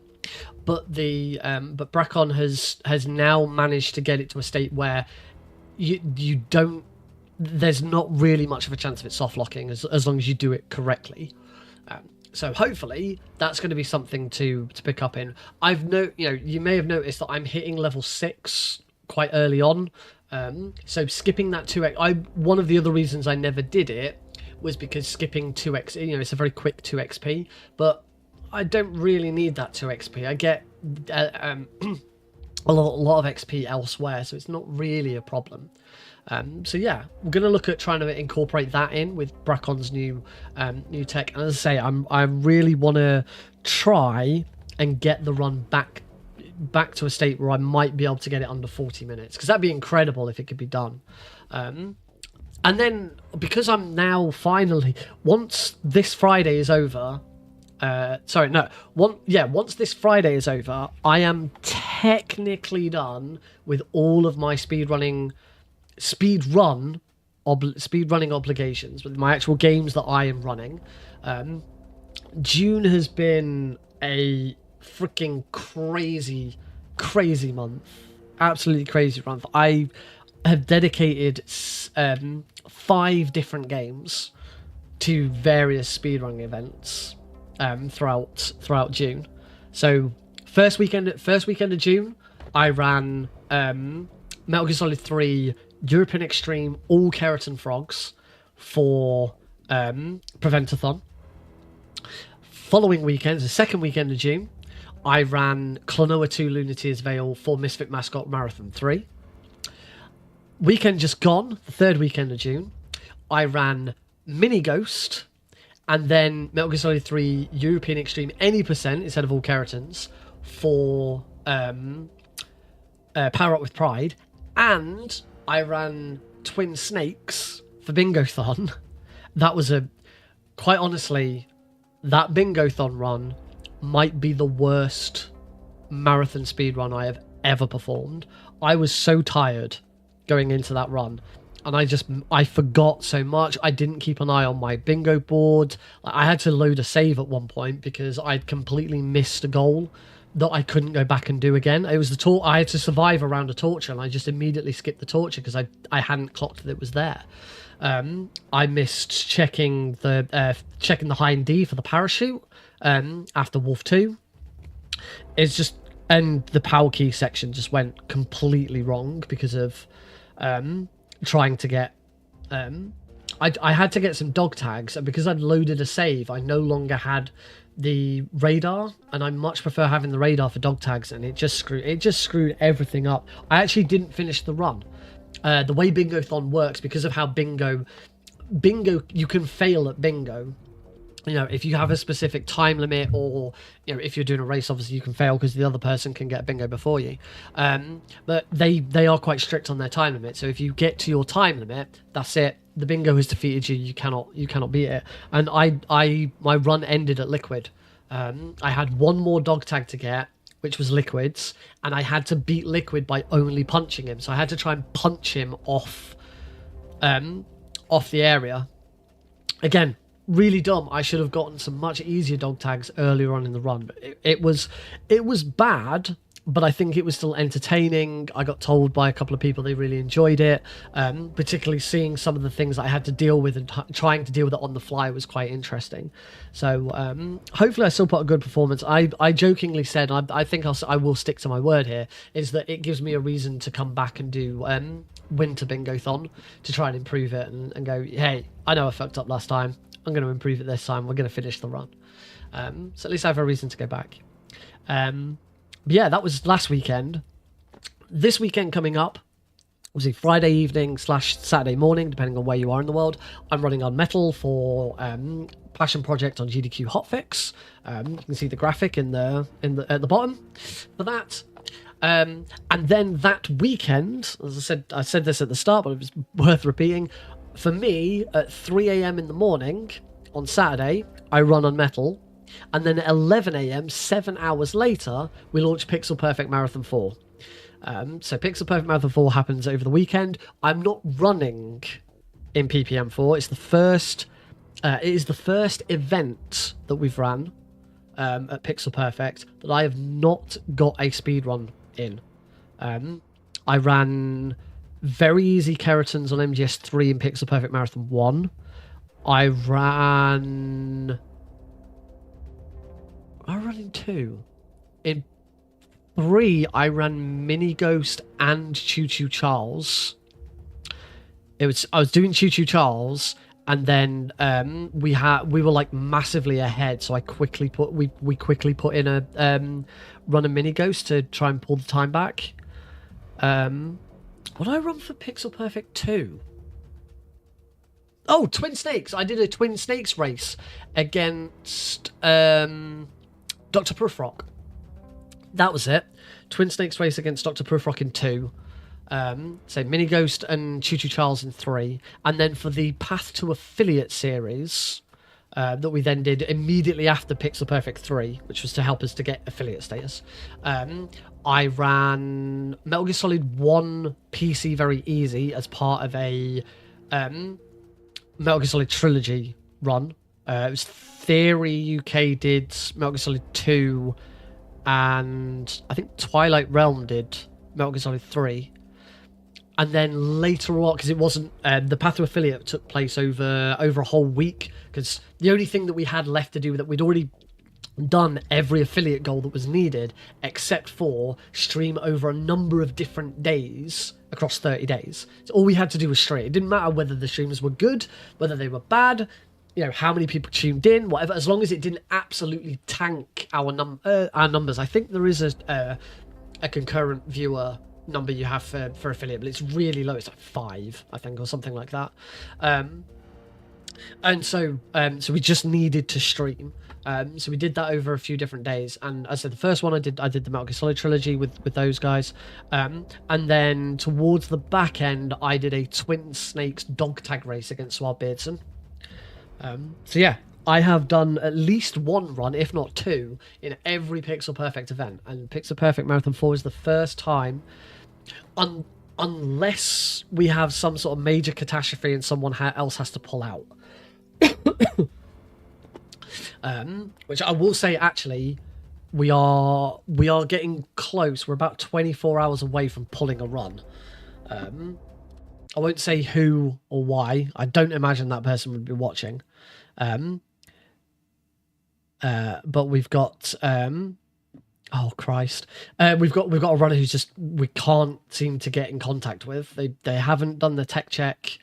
They haven't responded to any messages. I need to go back to them with an ultimatum and say, if we don't hear from you by the end of tomorrow, we're pulling your run and swapping it in with a backup. We've got a backup ready. I won't have to do that. But losing a backup means if we need another backup and our other backups don't work or don't fit or they're not the right time, I might have to. But hopefully it doesn't come to that. Hopefully, I have some bad news regarding Pixel Perfect. You may know that my two comrades for Pixel Perfect are Jasper and the Lightning Strikes. The Lightning Strikes has just gone to hospital. She was unloading an old floor in a new place and she's fallen. She said fell on the street. So yeah, she's in hospital now. Great. So she's gonna let us know how she gets on, because that means she might be unavailable for Pixel Perfect this weekend.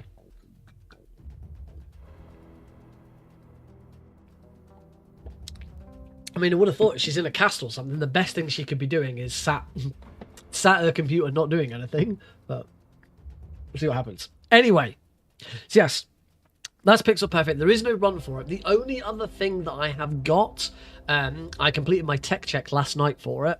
I do have Metal Gear Solid 3 All Keratin's European Extreme on the backup list for Summer Games Done Quick. The chances of it becoming a run are very slim. This is the second time I've been on the backup list for a GDQ. I believe, as was the case last time, that I am specifically on the backup list for if Joseph Joestar has to pull out. That was 100% the case the first time I was on the backup list, because we both had the same game. It was Metal Gear Solid 5 Ground Zeroes. His was all stealth, no kills, and mine was just 80%. I've never run all stealth, no kills. So because it was the same game, they wouldn't have the same game run twice. So this time it is different games. He's running Metal Gear Solid 4, and I've got Metal Gear Solid 3. So I do think that there is a chance that if my timing works and if someone else pulls out, that I could be called up. But I still get the feeling that I am specifically there in case Joe pulls out for some reason. Don't know. We'll see what happens. I say chances are Joe's not going to pull out. Joseph Joestar is a very dedicated Metal Gear runner. There's no way he's going to pull out. I was really disappointed with being his backup last time, because I'd always said for a very long time that the one run I wanted to see someone else get into a GDQ was Joseph Joestar's run of all stealth no kills on Ground Zeroes, because it's an incredible run. It's so dumb. Like, it really, really stretches what it means to be stealth and what it means to kill. Like, it does stuff where it's like, he's been spotted, he's killed people, but the game at the end of the run doesn't consider either of them to have been true. It's nuts. It's a really, really cool run. I was so glad that it got in, but it was kind of bittersweet. It was like, oh, I'm on backups. There's a chance that I get in, but I don't want to get it. I don't want to get in because this is the run I really wanted to see happen. So yeah. So as I say, chances are, and to be honest, considering everything that's been going on with this June, with how the state of that run is, it has been a bit flaky. I'm not going to be disappointed if I don't get called up, because seriously, I could do with the break more than anything. And the timing of it is going to be difficult, because obviously GDQ is a 24-hour event. Once it starts on Sunday, it doesn't stop until the following Saturday. And you know, with me I'm on paternity leave at the moment. I'm looking after Alex, my 8-month-old son. You know, if they suddenly message me at 9 o'clock in the morning to say we need someone to jump on at 2 o'clock this afternoon, your run fits, can you do it? I may have to turn around and say, I'm really sorry, I can't. I'd said that my availability would be available all times throughout GDQ, because if I was running in it and I knew exactly what time I was running in it, because obviously when I submitted that time frame, that was because that was on an expectation that I would be running. I would have known exactly what the schedule was, and I would have been able to make concessions for that. I've got my mother-in-law doesn't live too far away, and she's been coming over and helping out occasionally, so I could have asked her to come and look after Alex whilst I did the run. Or if it was an overnight, then it wouldn't be a problem. So, but having to drop it all on a whim to do a backup run is going to be a little tricky. Depends on the time of day and what happens. We'll see. As I say, chances are it's not going to happen, so I don't have to worry about it. But anyway, that's enough drolling on. I've talked enough. I said we were going to get straight on, and we haven't. I've talked for like 20 minutes first. So let's do this run. We don't need to load Chapter 4 again. The Chapter 4 save is still locked in. So we just hit you start new game, over to hard, and we start in 3, 2, 1, go. So probably don't need to do quite as much commentary this time round. One thing you may notice is I have very, very quick access to a lot of my items. The PC version of the game is split on speedrun.com from the console version, because the PC version has access to hotkeys for every item. You can use almost any key on the keyboard to assign a hotkey to an item. I use a program called Rewazda to then map some of my keyboard keys to my controller. That was a little slow. I did that in the wrong order. Yeah, so you may notice whilst I'm using the controller, you'll see that I'm only playing with the D-pad. You can play with the analog stick, but both of my analog sticks are mapped to items and weapons. I have a bunch of weapons on my right analog stick, and I have a bunch of items, one weapon on my left analog stick. If I click my left analog stick, that's the slingshot. But that can now be done with Steam inputs. Steam input is obviously available. It wasn't available when I first started running UnMetal. The reason I don't use Steam, I wish I could use Steam input, because Rewazda is being a pain in the arse at the moment. Every time I load it, my configuration is corrupt, so I have to I've saved it separately and I have to import it now every time. Before that, it was being a pain in the arse because it just wouldn't run properly. It was insane. I'm not very happy with Rewazda, particularly as I paid for it as well. I paid so that I could have access to things like Turbo and other stuff. And now I don't really need it, because Steam Input kind of does what I need it to. The only reason I'm still using it for this is because one thing that Steam Input can't affect is I obviously run on DualSense. That's why I show a DualSense in the top corner there. Steam Input can't change the PlayStation button. You cannot assign the PlayStation button to any other key on Steam Input. It will always just open the Steam overlay. And I have always had the PlayStation button be my health packs.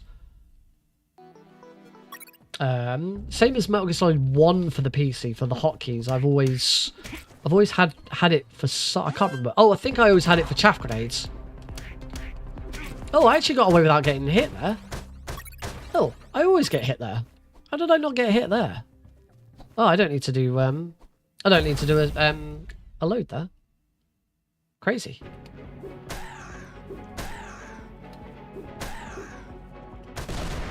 We'll need to... Ow. I was in.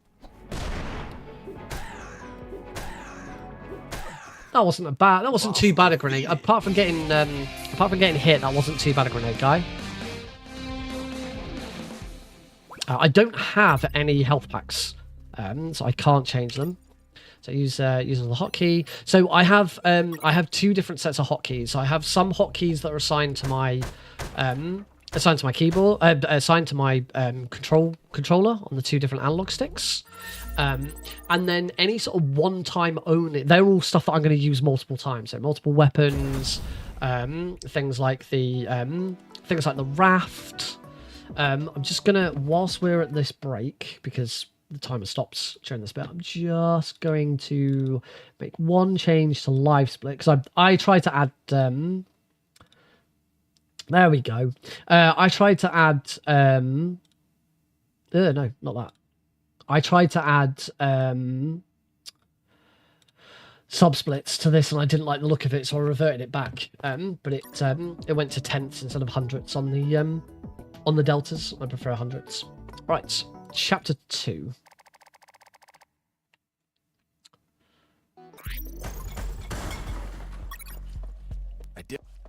So yeah, any one-time, so like that, the severed hand there, for example, that for me is on numpad 6.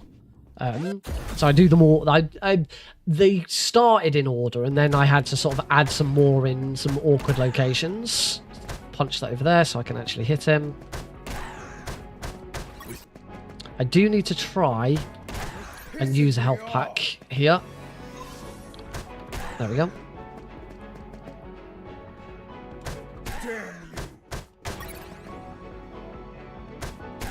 That was a good Sergeant Roscoe.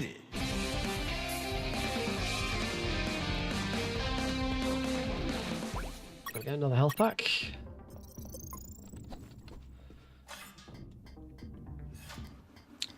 Down to the shredders. Start rolling. Shredders count as an enemy, so it's quicker to roll whilst they're on screen. Okay, take a bite from the fish. That's fine. Save scum prevents the fish in this room from spawning early, so that I can punch that. Grab that plastic drum.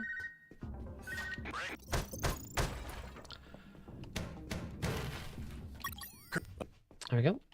Doggo skip time. That's why I needed to heal, to make sure I had full health for doggo skip.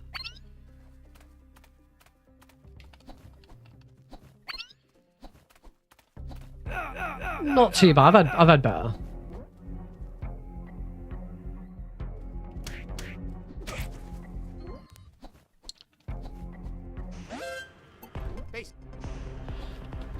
That was interesting. Hopefully, because he didn't call that in, I should be okay. I do need his radio. Yeah, that's fine. Actually, that worked out really nicely. That's probably faster. Oh, should combine those together first. Load that.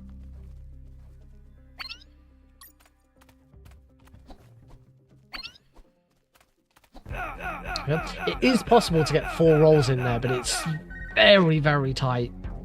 And the problem is if you do the 3rd roll too early, that makes this bit even harder. So there we go. There's the fish spawning straight away. There we go. Load, get all my health back. It's worth noting with the save scumming like that to get your health back, you only get however much health you had when you first got attacked. That's why I still needed to use a health pack earlier, because otherwise when I saved scummed I'd have only gone back to very minimal health. Oh, that was a bit dodgy. Oh well. Wait for that one. Careful roll there. Very, very good with your rhythm punch there. If you're not good with that rhythm punch, you will you'll punch the fish. And into squirrels. The save icon there doesn't appear, but as soon as you pick your option, there is a save, so you can load it there.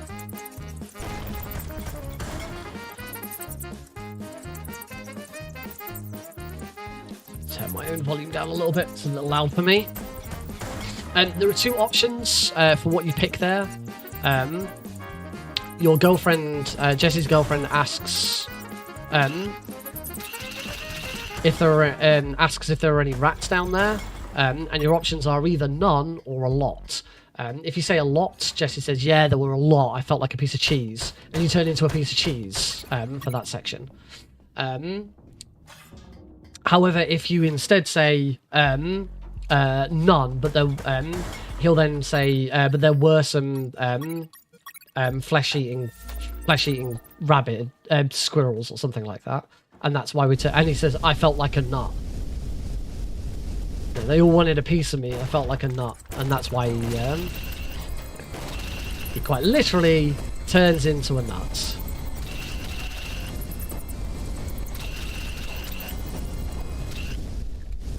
On hards, when tackling this, I always find that the easiest thing to do is to always take out everything in the first room.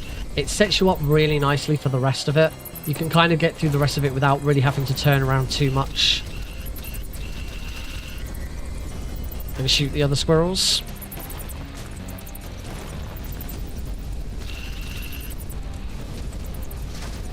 I haven't been too great with my management of the fuel though. Yeah, we're through.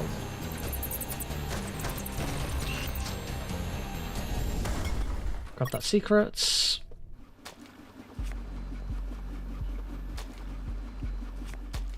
Free health pack there. Which is good because I want to heal. And into sewer junk. Where's he going to spawn? There he is. Hopefully I don't die here.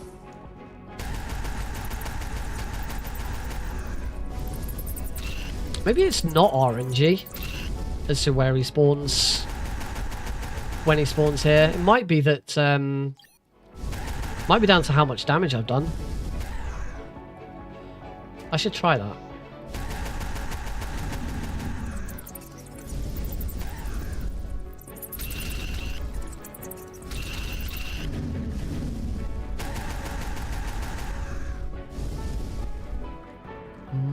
Might be good for...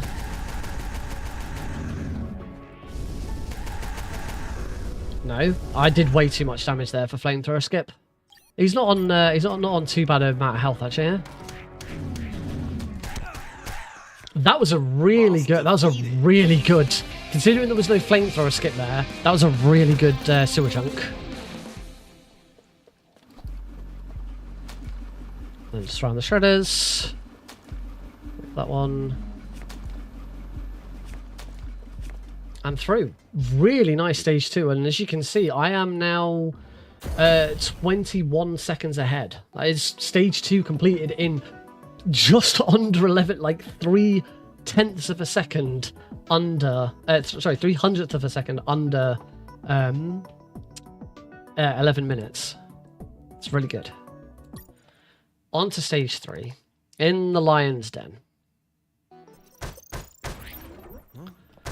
What? Punch the bloody box behind him.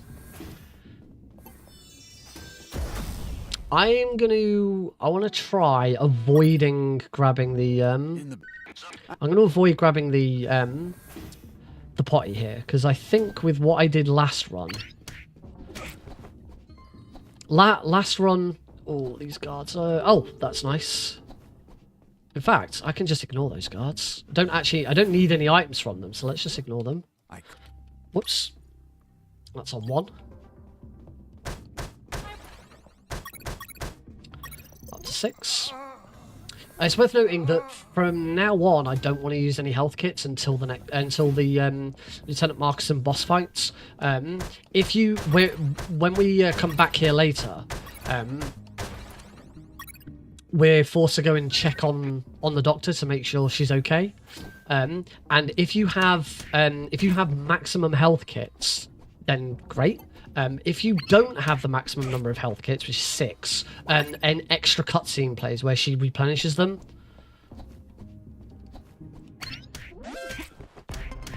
Excellent. Good to get a little bit of XP off some of those guards there. Consider I skipped two, definitely skipped 2 XP there. Into the secret room.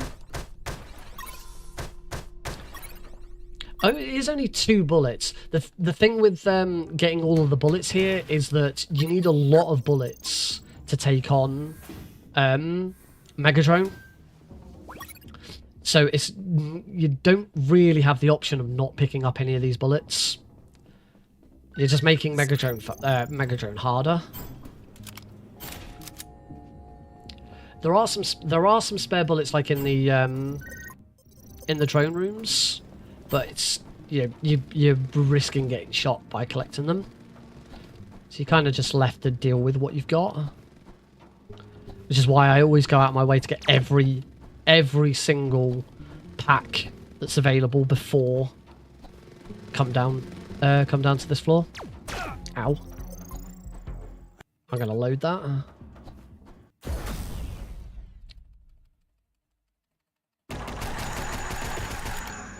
That was a good first bit of damage. Reloads.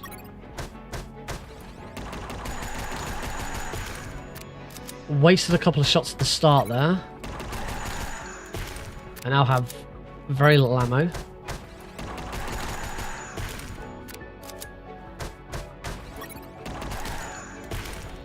Again, this is the thing with this fight. That fight would have gone a lot better if I had more ammo, but there's literally no more ammo to pick up there. That's cool. So now we need to find a non-violent method to take down guards. I want both of those bits of ammo. Very important you don't miss uranium ball. We're not going to use uranium balls again for ages.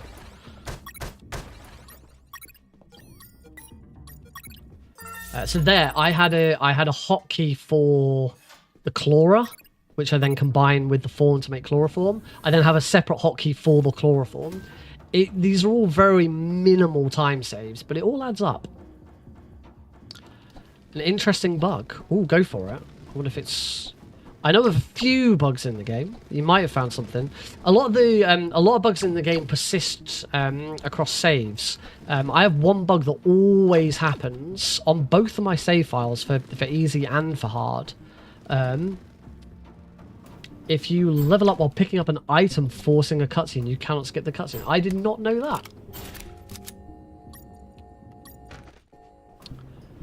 Yeah, I have a bug in Chapter 4 that always happens where you meet the drill sergeant early. There's an optional boss in Chapter 5 called the drill sergeant. You meet him.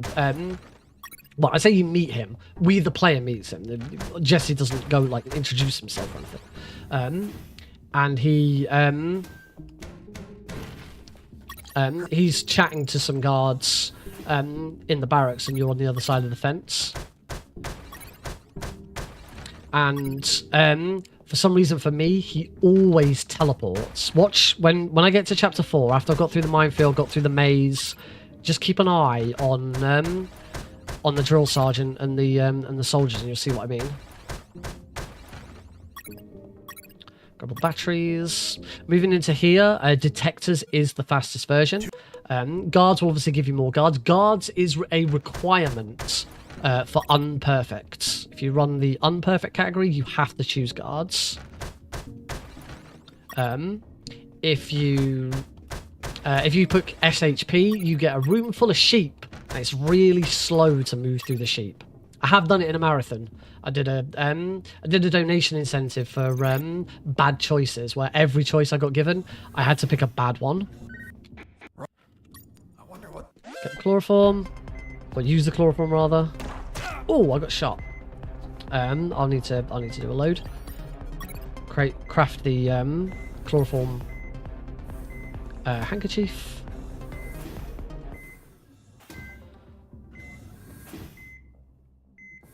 Oh no, as soon as you get to here, you stop bleeding. I don't think she heals me. But I don't want to play this section. Actually, I would be better off just healing quickly, triggering the cutscene. It only takes a second. There we go. She'll give it me back. All right, onto Lieutenant Markson. Take out both guards because it is just better to do that. Oh, I shot.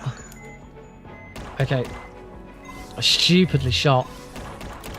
He only needs one more hit. There we go. Boss defeated. That was annoying. If I'd not done that, if I'd not missed that shot, that would have been over so much quicker. I need to check on my world record what I did about those two guards. On easy, I don't shoot either of those guards. So you can have a maximum of 10 ammo in your chamber. I'm not quite ready for level 4, so I'm gonna take that guard out. Should leave me one XP off level 4. Yeah, on easy, because it takes 10 shots to kill Markson, and you have 10 shots in your chamber, you don't want to shoot those two guards because it forces you to reload during the fight. On easy, it's really easy to just roll down to them and punch them both out. On hard, you can't because you take too much damage and you just die. I think I might have only taken one of them out, because the other thing is if you shoot both of them, that's 2 medkits that you lose. If you and you will then lose a third to Markson as well. You have to use a medkit on Markson. So I think I shoot one of them and try and run towards the other one. But I'd have to check my world record and see what I did. Right, chapter 4. Welcome to the jungle. Once again, safety. Just gonna grab the stamina for safety there. Ignore the guards. Don't need to deal with them. Pick smell. You do not want them to have ears. You have to move really slowly. You also... That's okay, there's a load. That's going to be level 4. Damn it.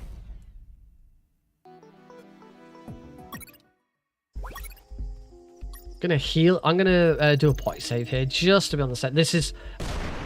That's why.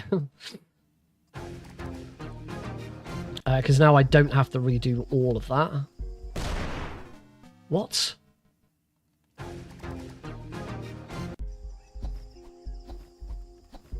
There we go.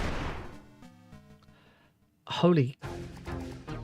I did not take that potty save because I was anticipating dying here.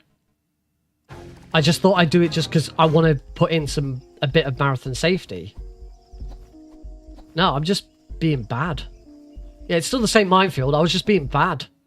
There we go. I'm so glad I used that potty. Yeah, I want to put in a couple of extra marathon safety potties. That being one of them. Because I'm going to be doing... I'm definitely going to be doing a save later on. I've also only picked up 2 potties. Normally I pick up 3. But what I'm thinking I'm now going to start doing is I'm only going to pick up 2. Saves a little bit of time in chapter 3 not picking up the 3rd. Because the other 2 are like... The other 2 are on the route. You have to go a little out of your way for the one in chapter 3. There's 2 other potties in the game. I can remember where one of them is. One of them is really, really out of the way. You wouldn't go for it at all. I can't remember where the last one is though. So, rolling through the jungle, making sure that I go the right way. Don't want to make a misstep. Ow, got hit. It's west here. North here. South here. West. Make sure I don't get hit by the tongue. And we're through. So I was talking about the glitch, the little bug. Watch the guy walking around. There he goes, and now he's up top. Let's say always happens. Always happens to me because it's like ingrained into my save. It's really weird.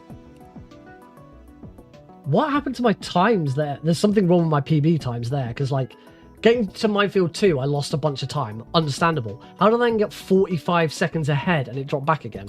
There's something wrong with my my PB splits there. Chapter 5, the barracks. On that bait.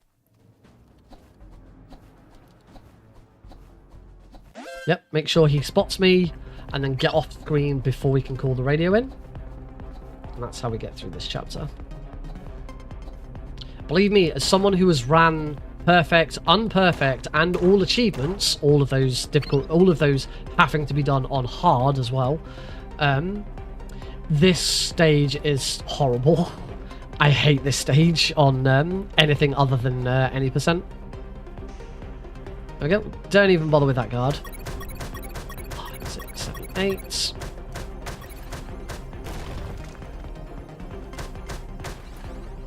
Because here is the... Oh, I haven't got any... I was going to do a safety save here, but I've already used up... Oh no, I haven't used up both both potties. I've only got one potty, haven't I? So maybe I do want to pick up... Hide as much as you want. Those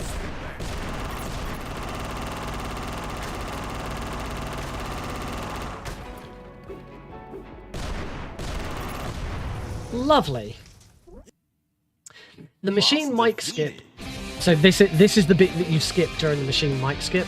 It would be doable on hard, but you'd probably die trying to do it. Alright, splash mic. Shoots. Shoots. Shoots. Let me shoot that.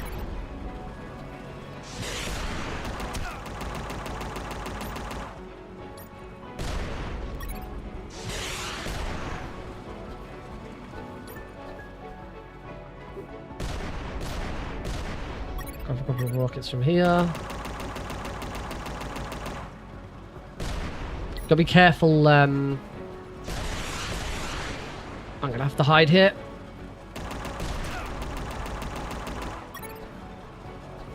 Shit. That's good though. Having two rockets left. I have way more stuff left over. But having 2 rockets left over there is actually really handy. Now means I don't need to go to the room of requirements. Never mind. Ignore me. No, actually, it is still really handy. It means I now don't have to go to. I don't have to get more ammo at the start of stage 6. Start stage 7 even. The docks. I don't have to get more ammo at the start of the docks. Oh, grab that grenade. Alright, let's fight some engineers. It's worth noting this saw blade that then really, really quickly speeds up. Stops on easy. It didn't used to. First, on release, even on easy, it sped up. Version 1.01 easy mode is actually really difficult. Fran is known for making his games quite notoriously difficult. Part of the reason for that is he actually starts by making the hardest difficulty first. So he builds hard and then tones it down for normal, medium, and easy. It's just he never tones it down quite enough. Not all of his games have difficulty levels. Pampas and Celine doesn't have a difficulty level. Mini Ghost doesn't have a difficulty level. I can't remember if Ghost 1.0 had a difficulty level. I can't remember if actually, it could be that UnMetal is the only game he's done that has a difficulty level. But yeah, he built hard first, and then from hard, built out, toned it down. It just didn't tone it down anywhere near enough.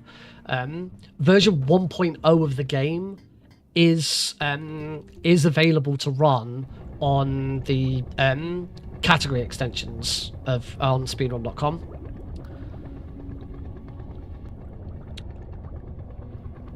Submarine section. Getting hit by a mine is an instant death, so we don't do that. grab some of these missiles. You can carry, I believe, 50 missiles. We only want about, on easy you take about 18. On hard I always aim for about 25 just to be on the safe side. It is really easy to grab extra ammo during the fight against Huge Eel though, so it doesn't matter too much. If you run out during the Huge Eel fight, obviously you need plenty of missiles before Huge Eel.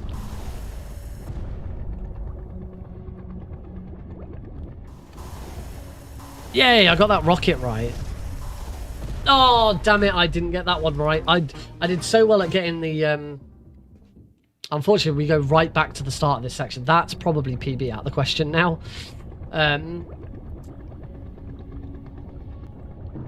Oh, wow. That was dumb. Let's just load straight away. I feel that if you can load before you die, it's a little bit quicker. So yes, if you do hit a mine, instantly pause and load. It's not really doable with other deaths in the game, which is weird because it is in Fran's other games. In Pampas and Celine, you have time if you die to quickly load so that you ignore the game over screen. Mini Ghost is actually even worse for it. Mini Ghost has quick saves and quick loads. There's no checkpoints or anything throughout the game. It is just quick saving and quick loading. And in the speedrun, we do quick save and quick load. There's a couple of quick save opportunities just in case something goes wrong. And if you die, you have time to quick load. There we go, got it right this time. You have time to quick load before the death is finalized. If you do actually... Oh, and quick loading a quick save on Mini Ghost does not affect the speedrun timer. Doesn't on Pampas and Celine. Actually, on Pampas and Celine, it reverts the timer back to what time you're at when you loaded. Or at least it does with the game timer. Which we don't know why Fran did that. Plywood specifically said that shouldn't be a thing, but he did it anyway. That's why there is also a real timer, so it's all a bit all over the place. It doesn't make much difference.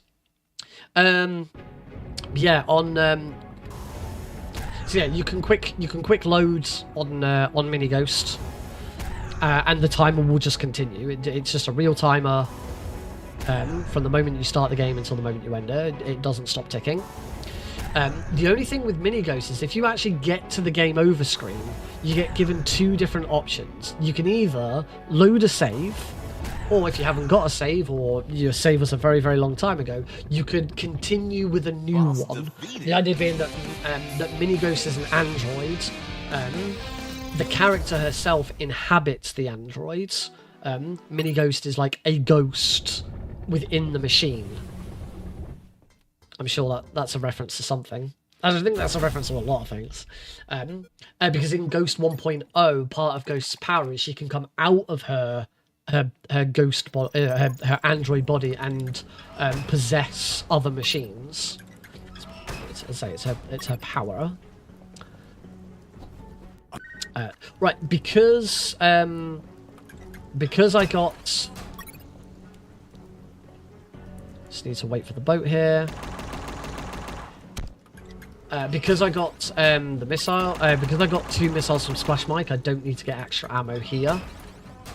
So I can move straight on. I do want to get one of those. Just going to punch this. Oh, and that's what I didn't want to happen. I'm going to see if I can...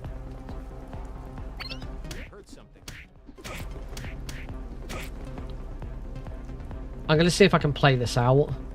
It's going out pretty quickly.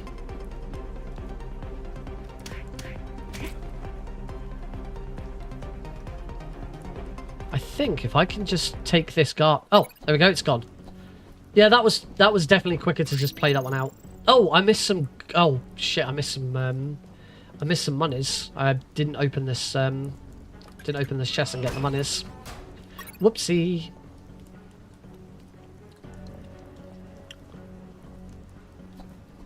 There we go. Okay, I lost a little bit of time there.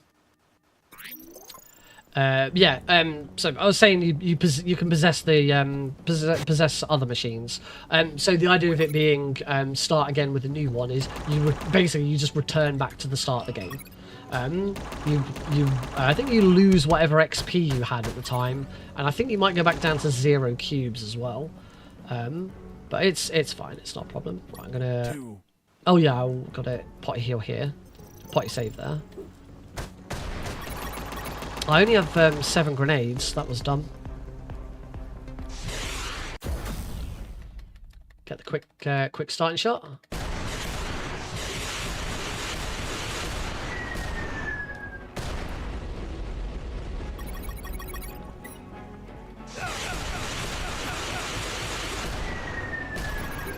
Oh, and then I get immediately hit by a rocket. That was terrible.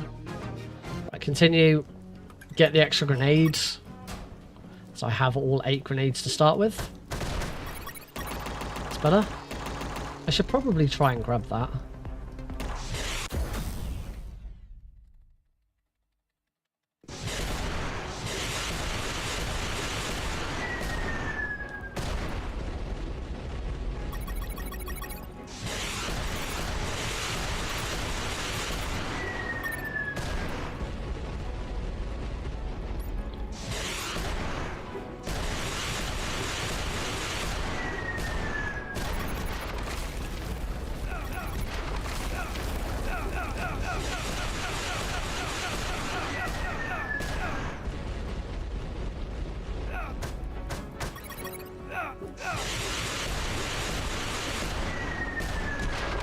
Oh, I was 1 hit off.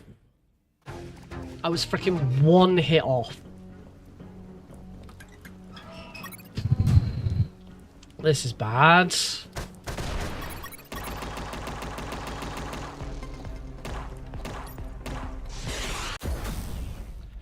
Come on, Nick.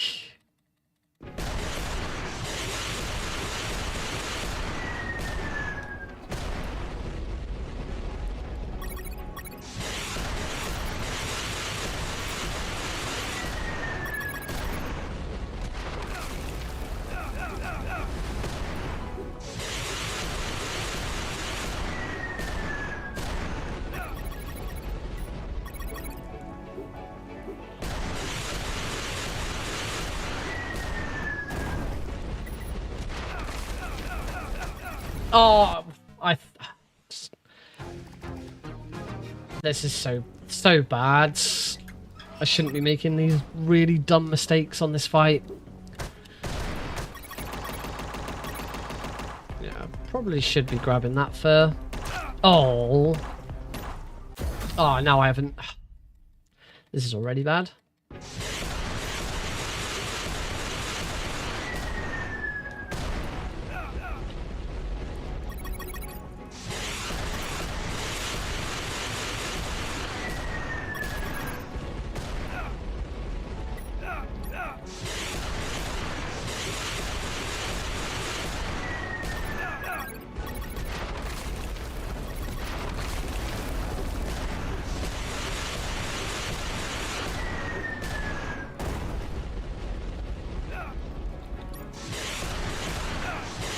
Grenades.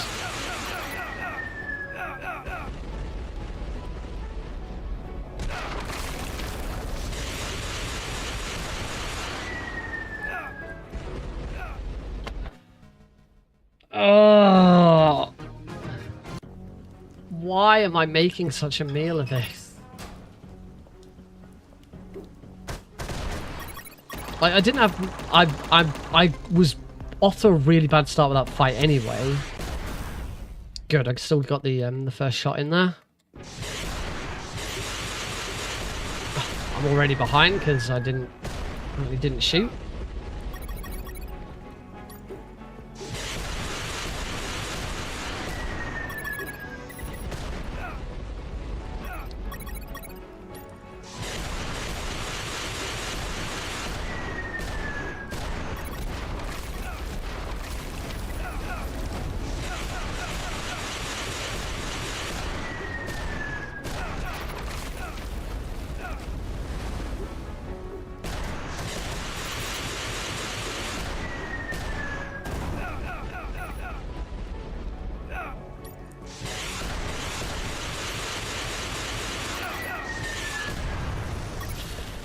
Finally. Good God, that was atrocious. Boss defeated. 4 minutes lost to that fight. I do have 2 rockets, which will save me some time later. I am very low on health though. Make sure I do not die here. A little behind on XP, so I'm going to make sure I get both of these guards. Let's take them out. Say that I'm running. It needs gas. Put gas in it. And go. Yeah, another point where you get a bunch of choices there. You get to choose for each boat. You choose which boat you go to, and you get to choose for each boat what's wrong with the boat. Whether it needs a new string or whether it needs gas. We take... Oh, that was that was horrible. I needed to be further over to the left there. We choose the left boat because it's got a machine gun. The right boat has got a rocket launcher, and it's much more difficult to hit Black Thunder with the rockets. I believe the exception is unperfect. In unperfect, you have to choose... Oh, this is a horrible river. In unperfect, you have to choose the right one because you have to beat the fight without missing any shots. And it's much easier to beat the fight and not miss any shots if you're using the rocket launcher. As you can imagine, it's not that easy. It's not that easy avoiding missing shots with the machine gun, as you'd expect.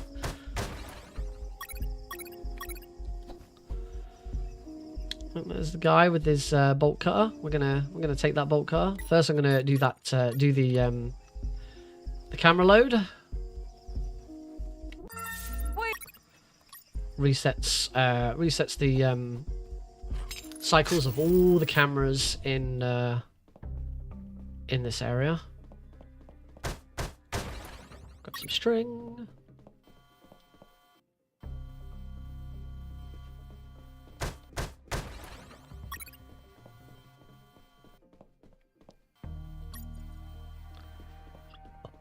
To make sure I heal at some point. So let's do that now.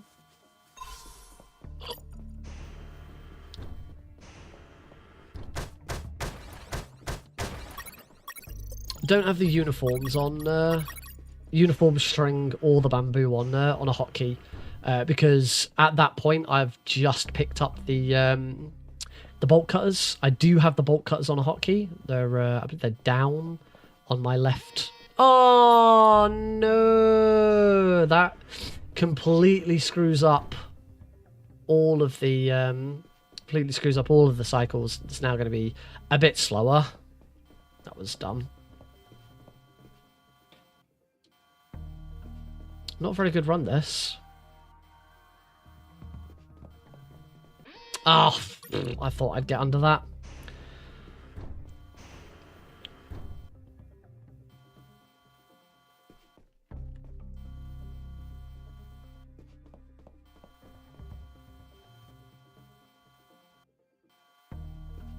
Yeah, this is why that initial load is so important. It makes such a difference to the cycles of these cameras.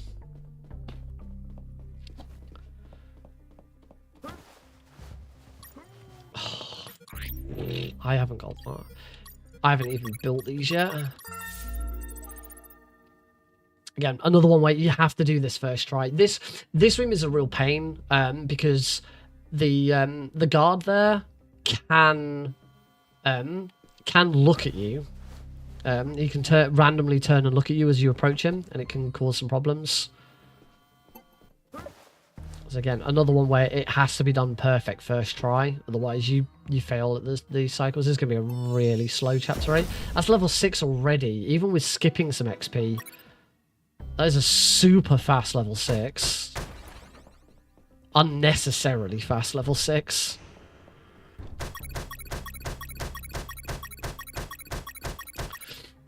12 electromagnetic grenades here. Throw one there. Grabbing 12 on easy I would oh no, on every difficulty now I grab 11. You can grab 11. Only use 2 because there's a secret and 2 more electromagnetic grenades behind that tree in another room. It takes a little bit of time to do though. On easy I would do it actually, because I'd have enough electromagnetic grenades to get through the first section of the next chapter without having to replenish.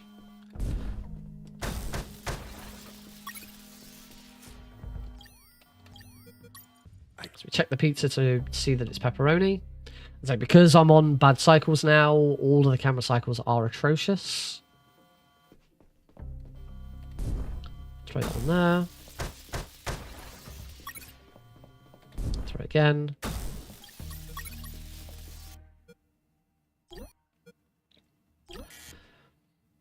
I'm not actually sure if throwing that one at that is throwing that one for that last camera twice is necessary. It might not be necessary. Done.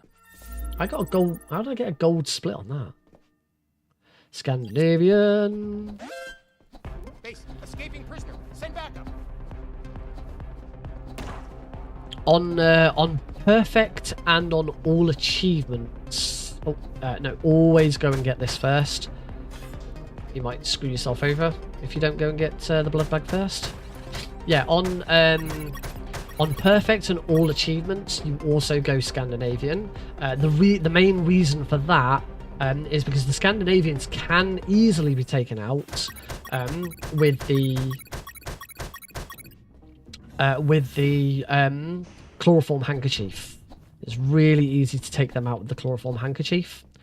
The only time you ever go, for me anyway, the only time you should ever go exterminators is unperfect, because you are forced to pick exterminators. One of the unperfect requirements is picking exterminators. So summarize.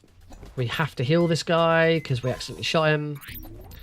This is where my other safety strat comes into play. Doing that gets all my potties back, so I can now start using them again. I do still need to pick up all 3 potties for all of the safety saves that I want. Blood bag. Electromagnetic grenades. Do the red room skip. I'm going to throw one at him just to be safe. We also have the...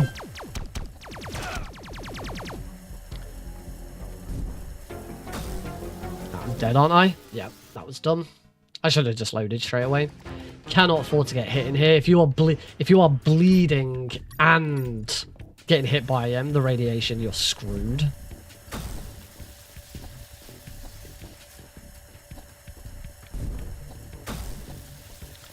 Also, hands down, the best track in the game. Oh, I'm dead again. Load. Good God, I'm screwing this up.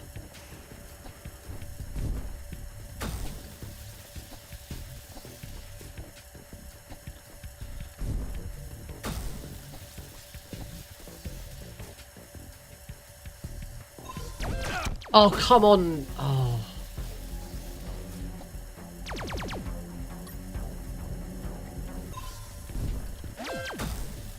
I'm still dead to the radiation.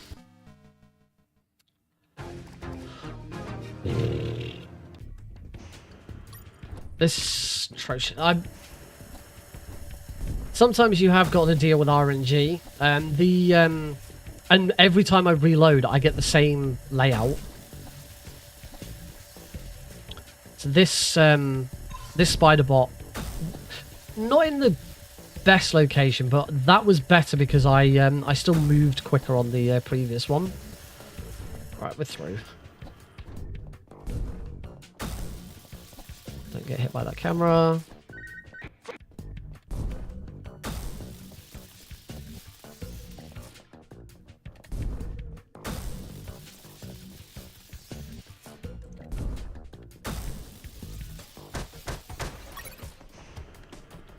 That's the bit of that song that's really good. It's really good. The soundtrack is available on YouTube. I'd highly recommend checking it out if you can. Oh, I need the ammo from these guys. I haven't been getting it. Right, gotta pop in here, grab the next card key. Card key 4.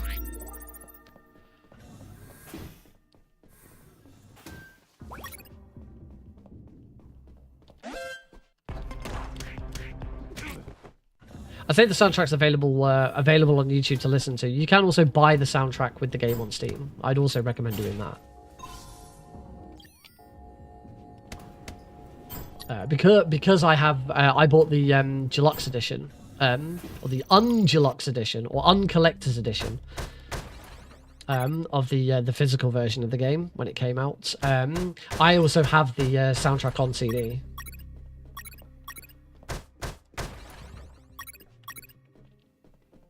Say it's a great soundtrack. There is I don't know about the music. There is a lot of musical motifs and sound effects that are reused from Ghost 1.0. It's quite jarring playing Ghost 1.0 after playing UnMetal and hearing music that fits UnMetal perfectly suddenly be used in Mini Ghost, but it's the other way around, of course. It's not Mini Ghost. Ghost 1.0 came first, so they're actually Ghost 1.0 tracks being used in UnMetal, and it's really jarring. The main one is the boss defeated.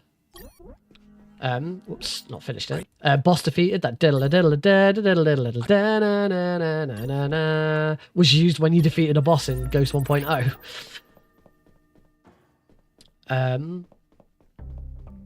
There's one other, the music that is played at the end of a chapter, that that really sort of that appears in Ghost 1.0, and I can't remember where. I can't remember exactly whereabouts. Down? Perhaps if we go down.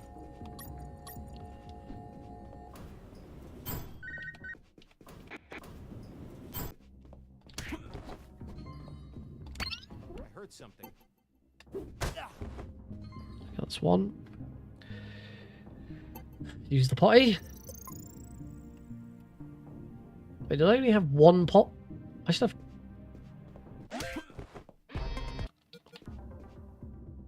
Why do I only have one potty?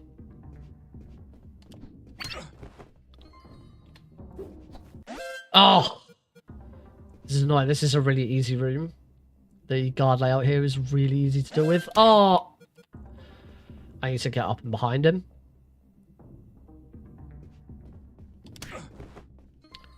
Okay, just wait for him to come back. Got him. Oh, he's going to do the same. Are you okay? Oh, Wake up, Mike. bugger. What happened? That's actually really bad. Someone attacked me. Let's find him. Oh, and they're going the other way. Oh, great. Now I'm like... Escaping prisoner. What? Okay, that went very weird. Okay, I know how to deal with it. What was that? Oh, apparently that was the solution. What was That is not what I was expecting the solution to be. Why have I only... Oh yeah, because I'm only using 2 potties. I have to pick up 3 potties. I was wrong. I need to pick up 3. I've got 3. I've got my 2 back again, but these are too many saves. Punch that guy out. We need to use one here. I think I'm okay here. What was that? Mike! No, that's fine. Just wait here. They'll both move up. Oh, what?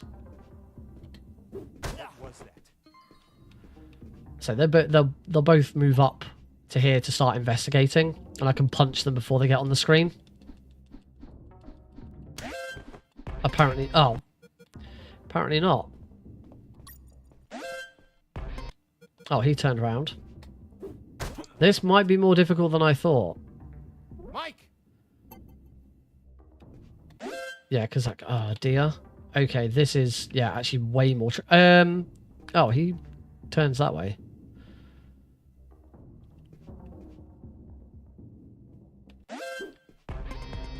This is a doozy. Mike!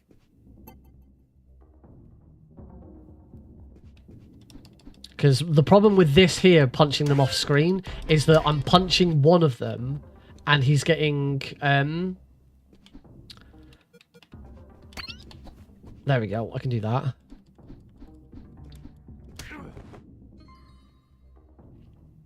Now I just have to wait for this guy.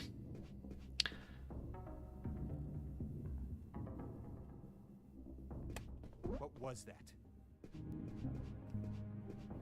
Hopefully when he comes on to check him, he'll turn. Okay, there we go. Somehow that worked. I'm going to use the potty here, actually. Rather than go into the toilet.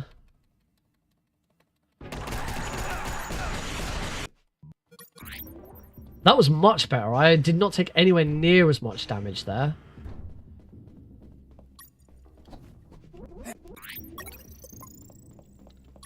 I've got I've got 3 health kits. That's excessive. Really shouldn't need 3 health kits at this point.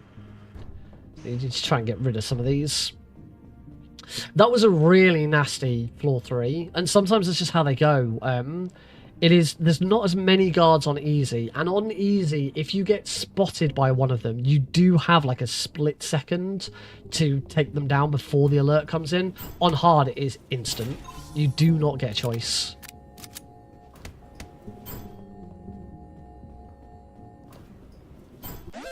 Yeah, that was a particularly bad set of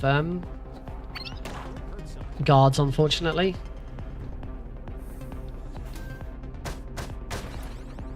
The night vision goggles. I could do with either. I could either do with getting. I could really do with getting shot here, actually. Base, area is clear. If you could shoot me and actually deal damage instead of the armor just healing me. Oh Christ. Okay, I'm gonna have to try and take some damage from the ghosts here.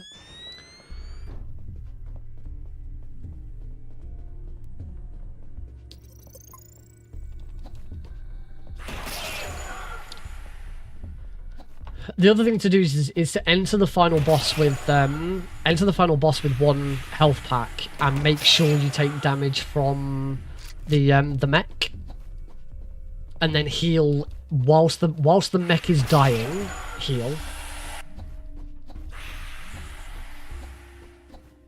because the mech explodes and it takes a few seconds to explode. So whilst the mech is exploding, heal. So just as long as you go into the 3rd phase against General X with 0 health packs, that's the important thing.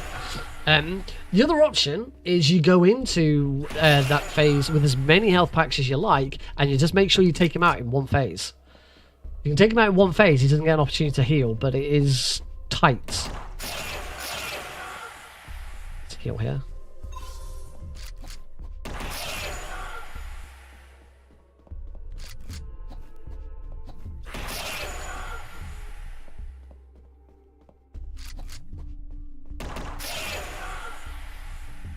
Yeah, I'd hope so.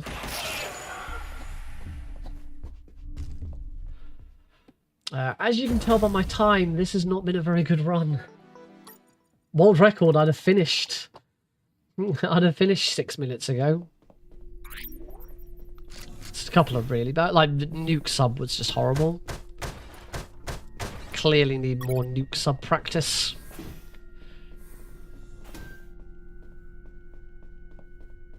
And I made a couple of routing changes that haven't really worked. It's 1C1. It's crazy that chapter 10 is a ridiculously easy chapter. Even on this difficulty, it's really easy. There's a secret behind that wall in the top left. Don't need it. Never get it. Wasn't in version 1.0. In fact, that secret was... Excuse me. That secret was actually added quite late in. I think it was version 1. I think it was patch 4 that secret was added. It was actually added kind of at my request, because there's no XP in this level. These guards here cannot be taken out silently, and because General X is the final boss and the game is finished, he doesn't give you any XP. There's no XP here in stage 10. And originally, until that secret got added, there were no secrets either. And it meant that you always got perfect on this stage. You could never get a not perfect on this stage because there were no secrets and there was no XP to get. And my reason for that being a bad thing was that it meant that there was no point in having an any % individual level for this chapter. The IL for perfect and any % were identical. Oh, I've still got health packs. I've got to make sure I take damage during the second phase of this fight, or the first phase, but I'd be better off taking damage during the second phase, because I probably will take damage during the second phase. And you don't really want low health at the end of the going into the second phase.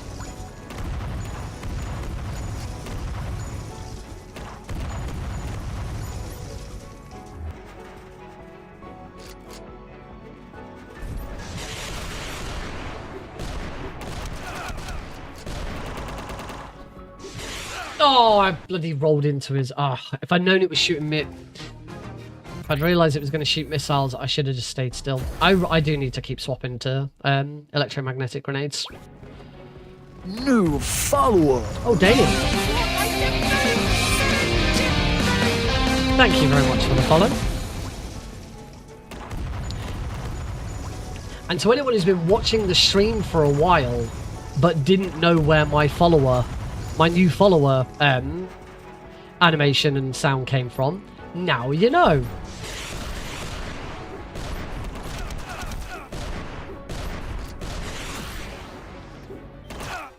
Oh, wow. I am screwing this up something fierce. This is not my night. Really not my night with this game.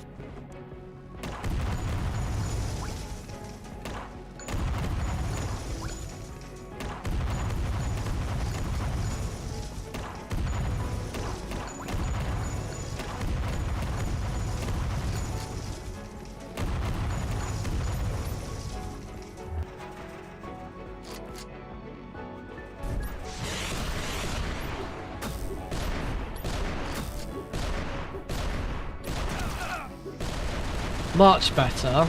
Oh, and heal. There we go. No health packs. That was way better. Oh, that was me.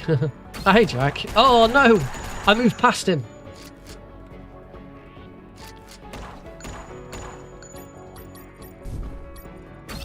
There we go. Done. Crikey. I'm still sub-hour. I am still just sub-hour.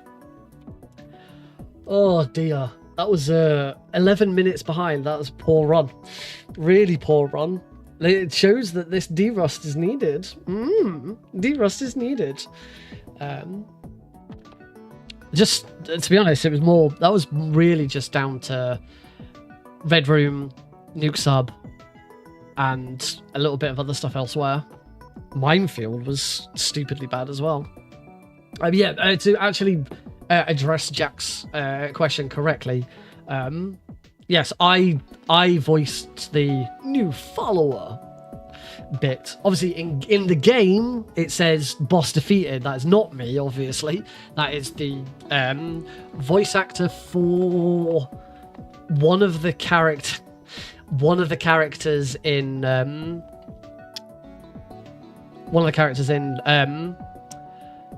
Ghost 1.0. And Ghost 1. I've never actually checked it, but the reason it's called Ghost 1.0 is because there is also a game called Ghost, which is, as you can probably imagine for Fran games, released exclusively on the MSX. I've never seen it, and I don't know how Ghost 1.0 would look. I'm assuming they're very different games, because Ghost 1.0 would not run on the MSX.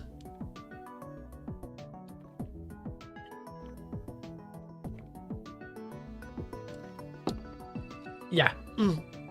Yeah, I should actually have a look at Ghost. Ghost on the MSX isn't just Mini Ghost, is it? Because Mini Ghost would run on the MSX. I do also have a copy of the precursor to UnMetal as well, which I did play on stream once. Ghost on the MSX is like Pamperson's. So Mini Ghost is a much more updated version of Ghost. That makes sense. That's cool. Jack very kindly gave me a copy of Prisoner of War, which is the MSX version of UnMetal, and they are wildly different games. To say they are the same game is not true at all. UnMetal is inspired by Prisoner of War. There are a couple of motifs and things like that, musical things and other bits that sort of carry over, but it's completely rebuilt from the ground up, is UnMetal. So yeah, it means UnMetal actually has like 3 different versions: Prisoner of War on the MSX, the Vita version, and then everything else. Which we are now on patch 13. This Since the last time I streamed this, the UnMetal did get an update. As you can see in the bottom right corner, we are now on patch 1.0.13, patch 13. I don't know about any bug fixes or anything like that. The only notable thing that I'm aware got added is Arabic got added to the subtitles. That's the only thing of note that changed in patch 13. Arabic got added. So now we continue to wait for patch 14. One day. I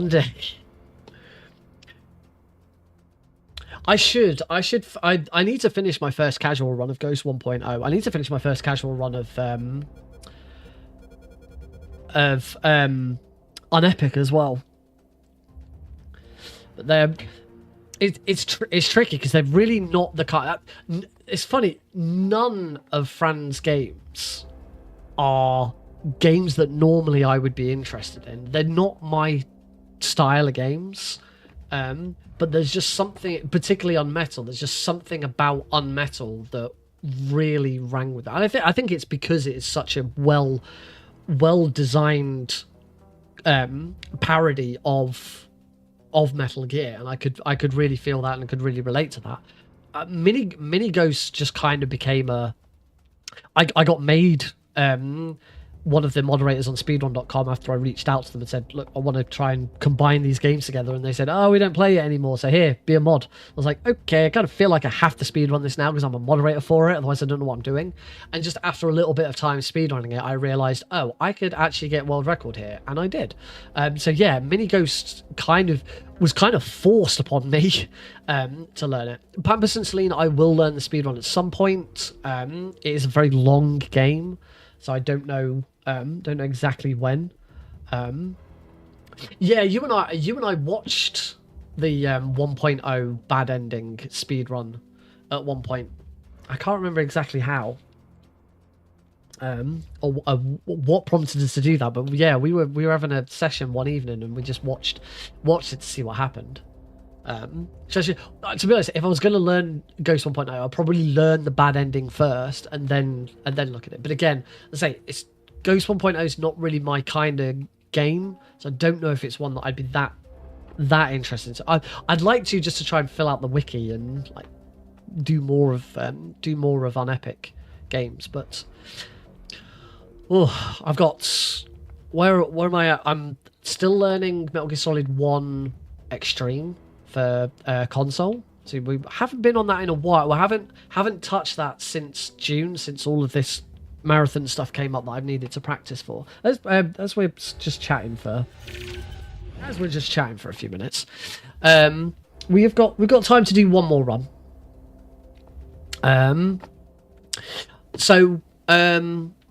Yeah, I've got Metal Gear Solid 1 Extreme to go back to, and I would also like at some point to learn all bosses for Metal Gear Solid 1 Extreme. The intention was always, I think I will still do it, was to then learn Metal Gear Solid 2 European Extreme, because then I can do the trilogy. I can do Metal Gear Solid 1, 2, 3 trilogy all on, well, Metal Gear Solid 1 would be on Extreme and 2 and 3 would be on European Extreme. There is no European Extreme on Metal Gear Solid 1. So that is the intention with that eventually. However, I do also think at the same time I would like to take a break from Metal Gear and do something a bit different. Learn something like completely out there and new. Whether that's Pampas and Celine, I don't know yet. I had considered after if you saw my mini Ghost run at Power Up with Pride on Saturday evening, Sunday. The run that followed mine, I actually stayed up and watched all of it, was Landstalker, The Treasures of King Noel. It's a Genesis, Sega Mega Drive game that I played a ton of as a kid. I never finished it as a kid. As an adult, I came back, emulated it, and finally managed to complete it, because I also used saved states to make it a bit easier, because it's a very difficult game. But I watched the whole speed run and was kind of enthralled by it, because it's very impressive. It's very technical. There are some very technical tricks in that run. It's also a 2-hour run. It would be a long scrambled eggs I can do. I'm not great at scrambled eggs, but I can already do it. Sup, da happy dude. Unfortunately, peanut butter and jelly sandwiches would be an insta game over for me if I tried to speedrun those, because I have peanut allergy. So yeah, peanut butter and jelly sandwich would kill me. might not necessarily kill me. Could hospitalize me. don't really know. It is a mild peanut allergy. I'd just probably be like out of it for a while. Talking of going to hospital, I don't know if she'd be that pleased with me telling you this, Jack. Lighty's had to go to hospital. She's had a fall. She's had a fall whilst trying to do house repairs. She's had to go to hospital. I don't know how she is. She was able to message us and let us know. So hopefully presumably she's all right enough that, you know, she hasn't like been whisked off to A&E and can't, like, she's been able to get there off her own accord. Yeah, she said she fucked up unloading some old floor. She fell on the street. Yeah, and she's had to go to hospital. So presumably, like, I'm assuming she's sprained her ankle, or I can't imagine. I would think she would have told us she'd broken something. But yeah, that's puts a bit of a spanner in the works of Pixel Perfect this weekend. Oh, we'll see. No, Lighty, the Lightning Strikes, co-founder of Pixel Perfect Events. Yeah, I'm hoping for I'm hoping that if she's like sprained her ankle or something like that, the doctor's going to say sit down and keep off of it. If she's going to sit down, she might as well sit down in front of her computer and do Pixel Perfect. Here's another Jack in with the other pitch. When you're done for speedrunning, I don't think I'll ever be done for speedrunning, but you never know. I haven't done a casual run of anything in a very long time. I have been saying for a very long time that I will do a casual run of UnMetal for everyone to see, but I'm waiting for a particular update before I do it. That would be good. I'd have to obviously find everyone. Obviously, I know you have UnEpic. I need to pick up fighting games. I'm terrible at fighting games. I'm so bad at fighting games. I've played fighting games that I've played a decent amount of include Street Fighter 3. I want to say Street Fighter 3, not Street Fighter 4. I don't think I played much of Street Fighter 4. The buys have just to speedrun them. Oh yeah. Yeah, I think it was Street Fighter 3 I played quite a bit of, but never got any good at it. I actually won a copy of Street Fighter 5. Didn't play that much of it, because Street Fighter 5 was the one that came out, and it was like really undercooked with content. It was like, it might as well have been a open Steam Greenlight? No, what would you call a game? What early access? It might have been an early access game. A recent game called Street Fighter 2 Turbo Edition. Never really got into Street Fighter 2. I know they just announced that like Marvel vs. Capcom stuff was coming to the Switch. I did watch the Switch, the Nintendo Direct today. I'm not a huge Nintendo fan. I have a Switch, but I don't buy and play that many games for it. It's good for stuff that I already have. And Warning. whoa, we've got a raid. Incoming Base, send back 9-viewer up. raid from Metal Glen Solid.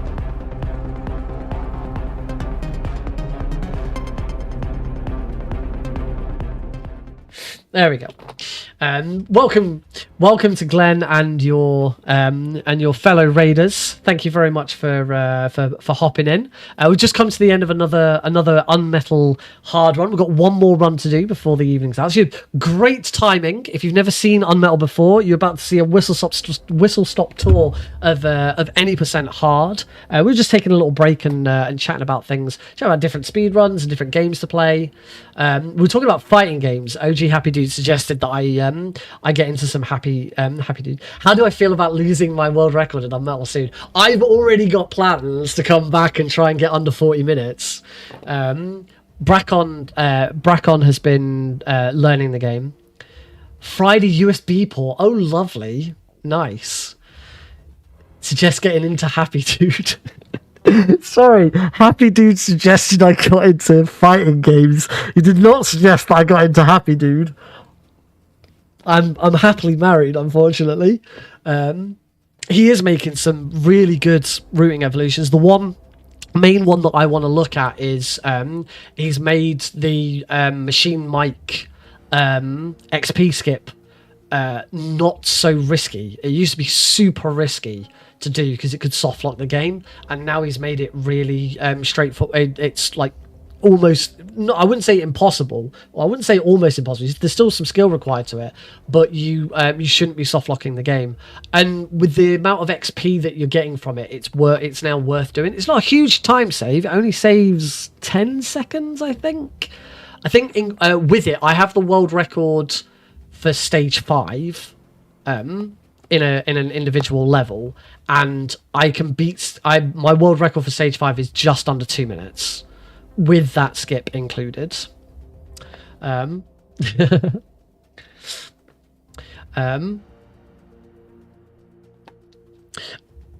yeah, fighting games. We talked about Street Fighter 3 and 5. I did play a lot of Marvel vs. Capcom 3, probably my favourite fighting game. I'm still not very good at it. I've got it on my Vita. That was the last time I played it. Again, still not that great at it. I've never been good at fighting games, but do really enjoy Marvel vs. Capcom 3. I've heard great things about Street Fighter 6. Apparently that's really easy to get into. I played a lot of Mortal Kombat.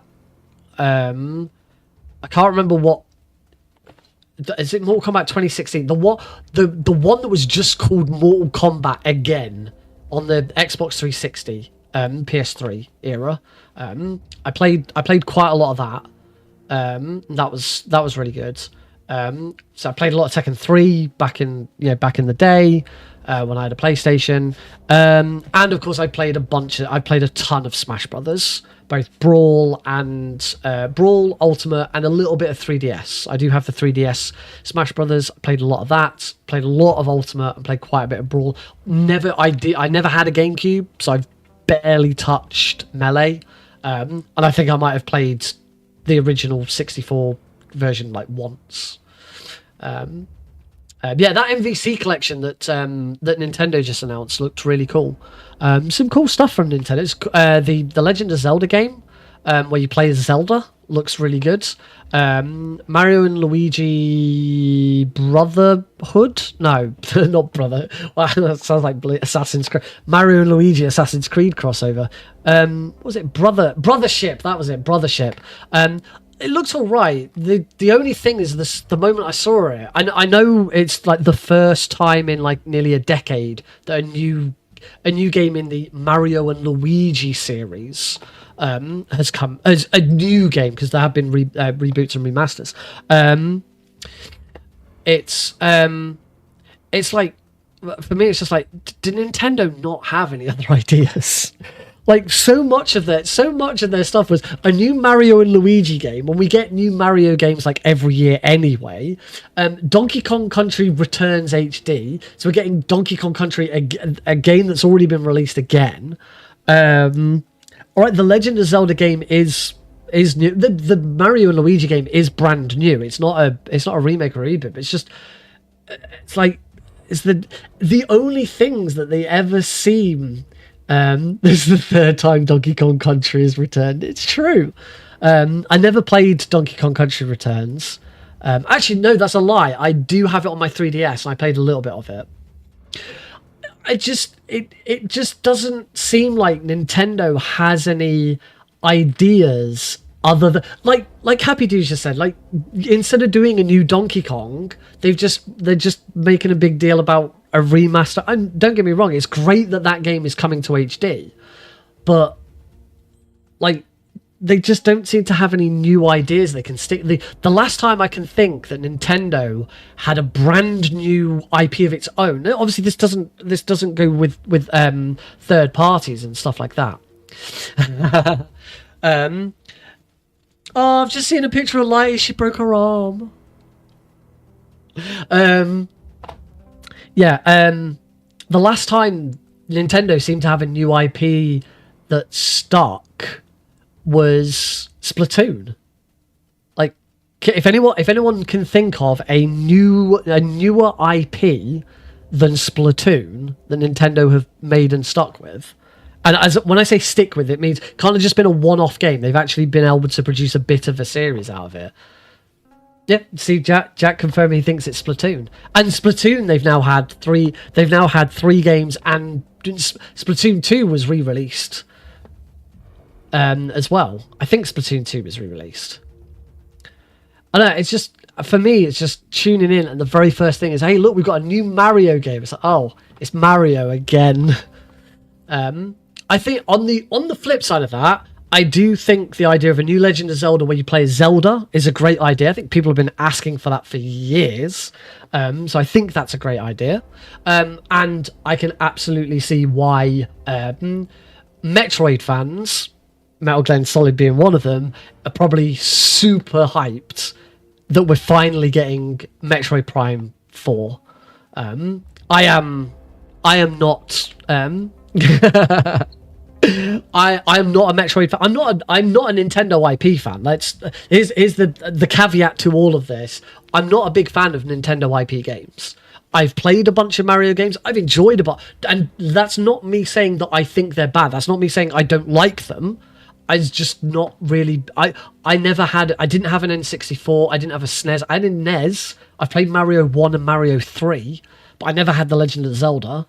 And I've got a Switch. I had a Wii, but I didn't play on the Wii that much because I wasn't really into waggling. I play on my Switch quite a bit. I've got Super Mario 3D World plus Bowser's Fury. I've never played Bowser's Fury. I really should. I haven't got any Legend of Zelda games. The only Legend of Zelda game I've ever actually sat down and properly played, and I still haven't finished it, I've got Ocarina of Time on my 3DS, and I never finished it. I played like several. I think I kind of typical. I know they rejigged it for the 3DS version. I think I gave up in the water temple, which I know is the complete cliche of playing Ocarina of Time. Oh, Happy Dude didn't know that. Yeah, they announced Metroid Prime 4, by the way. Spoiler alert, as I've already said it. Yeah, Metroid Prime 4's finally. When I first saw it, I thought, oh, they did Metroid Prime 1. Apparently, from what I understand, Metroid Prime 1 remastered for the Switch was like one of the best remasters of a game that's been out for a very long time. So as soon as I saw the footage, I don't know the Metroid series. Again, never played the Metroid games. When I saw it, I thought, oh, they're just doing what? So sorry, 1-2 Switch is the newest IP in Nintendo have not built that into a franchise. That was one game, wasn't it? Or did they? They did do another game, didn't they? They did do a second game. I don't think that counts though, because 1-2 Switch is like Wii Play, and they did do another one. Okay, fair enough. Still not sure that counts. All right. Oh, fucking release Mother 3, bitches. Let's do this. UnMetal any % hard. 3, 2, 1, go. I say that I've never played any of the Mother or Earthbound games. I have no interest. I have no interest in playing those games at all.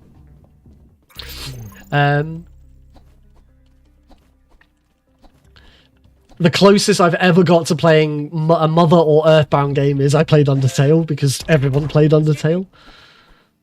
Oh, I didn't start the splits. Oh, and I am on the... Oh, sorry, when Glenn said wrong scene, I thought you meant me saying release Mother 3. This is the wrong scene. You're the wrong kind of people to be saying that to. But no, you're right. I didn't do that, and I didn't do this. There we go. Anyone who's watching shorts on YouTube is like, what do you mean wrong scene? He's been on here for ages. All right, let's try this again, shall we? I'm the wrong kind of person for Mother 3. You aren't technically wrong. Undertale is not my kind of game. I would never have played Undertale if I hadn't listened to the soundtrack and like, I want to play this game. I listened to Sans' battle theme. The hell's Sans' battle theme called? Come on, Nick. It's like one of the most famous Megalovania. It's one of the most famous pieces of video game music of all time. And I couldn't remember the name. Megalovania. I listened to Megalovania and I was like, I really should play this game because this music like bops hard. So then I played it. And to this day, I've never completed a genocide run. So I've never heard Megalovania in Megalovania is Sans'. Is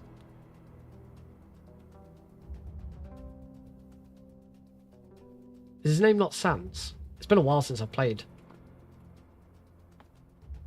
Yeah.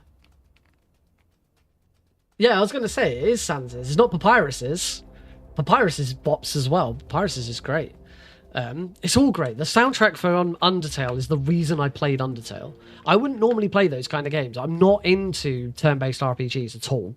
But I loved Undertale. Absolutely adored it. It's one of the only 3 games I can think of off the top of my head that have either nearly made me cry or made me cry. Didn't quite cry. Undertale. In fact, I don't think any of the games I actually like properly wept and bawled, but I got like, I was like, it hit me like a truck. And yeah, the three games are Undertale, Walking Dead Season 1, as in the video game, Telltale's Walking Dead Season 1, and Metal Gear Solid 4, you know exactly which bit. 3, 2, 1, go.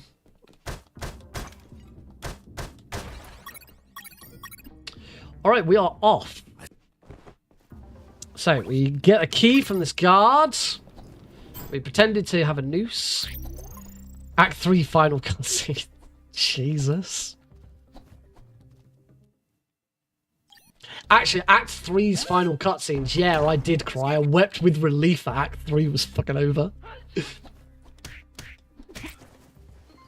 Nintendo Labo. Okay. They kinda... Do they make... Again, do they make more than one... Do they make more than one Nintendo Labo game? I know they did more than one thing with Nintendo Labo. Over here.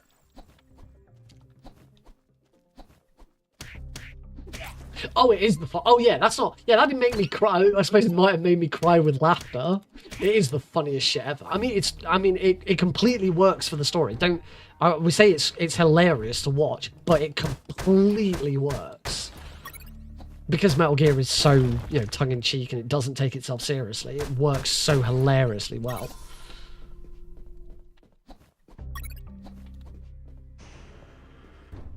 Yeah, Fire Emblem Warriors does not count. That's just another Fire Emblem game that doesn't count.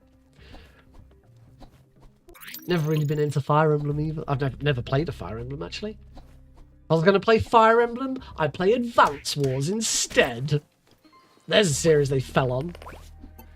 Never did anything more with that. Well, they did do that, the remaster not long ago.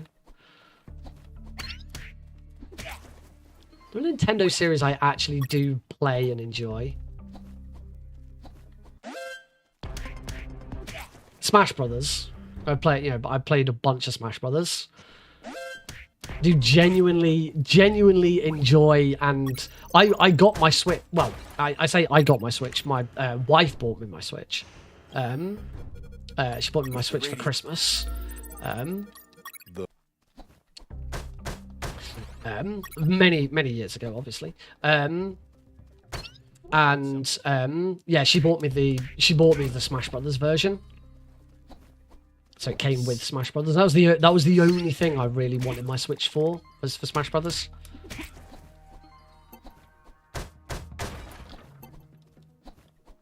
All X returns. This is my point. This is my point.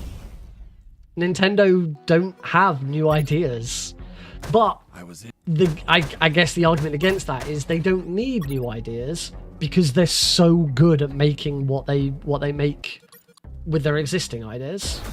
Why do they need to make something that's different from Mario when they can just churn out another Mario game and everyone will love it and it'll be fantastic? Yeah, I should try and stipulate here. I'm not necessarily trying to throw shade at Nintendo, because Nintendo, the thing. Defeated. Echoes of wisdom. Oh yeah, actually, yeah, Jack is absolutely right. It's not just Nintendo. The whole AAA scene is really bad at coming up with new ideas.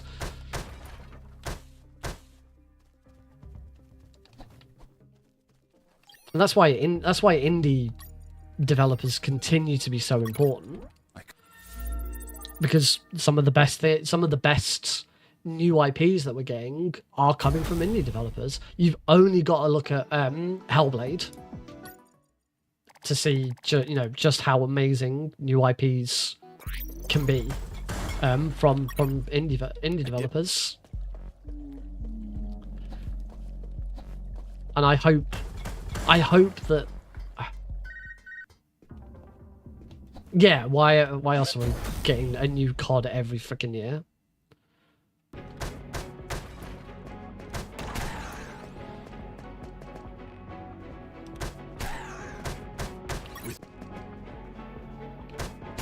Pissing me off. Good Roscoe. Good Roscoe, get pissed off. We like it. It fuels me. Boss defeated. Great Roscoe fight. Really clean. Yeah, it is costly and I mean, you've only got to look at Hi-Fi Rush and what's happened there. But that's because publishers and big companies are just bad at doing their job these days, They always talk, you know, we hear a lot about, yeah, Microsoft made a choice and it was a really stupid and bad choice. But we always hear about, you know, it costs too much to make video games. It's really expensive to make video games, and these video games, if they don't make $1 bajillion, you know, they're bad and it's too costly. It's like, it's your job, your entire industry, your entire existence is to make video games. Is to make video games and to make money. Actually, more importantly than making video games is to make money making video games. Is the whole job of Xbox. Xbox's entire existence isn't to make video games.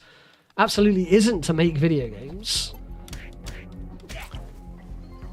Isn't to bring you Halo. That is not their reason for being. Their reason for being is to make money from making video games. And if you're a developer or a publisher like that, and you're saying it's too costly to make video games, then you're bad at your job. After making.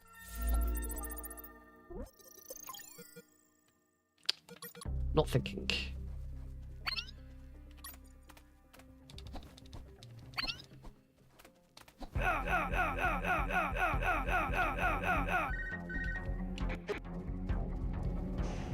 And Glenn's right. Rockstar are obviously fantastic at making games. So, you know, Rockstar are so good at it now that they don't even need like yearly releases or anything like that, because they just, you know, release one really, really well built, well designed game, and that carries them for a few years. How GTA 5 has now been is one of the only, I think it and Minecraft might be two of the only games in existence to have been re-released across 3 different generations of console. That was interesting.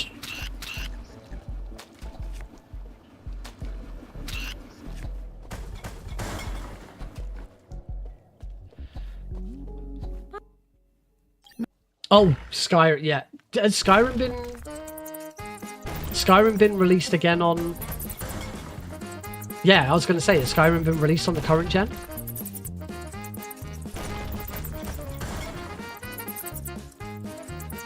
I don't think it has. Skyrim called his question in your memory.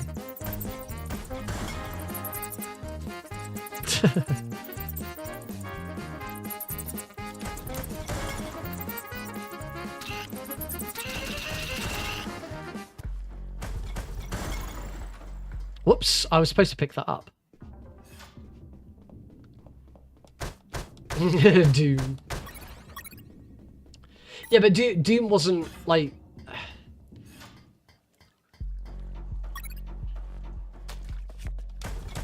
Doom was... I don't know, it's not quite the same thing. After they.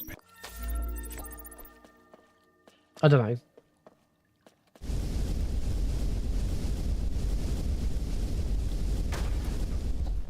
It's the fact that an edition of the game was specifically released for that console, as opposed to it just being a port or a remaster. I don't know. I'm probably talking bollocks as well now.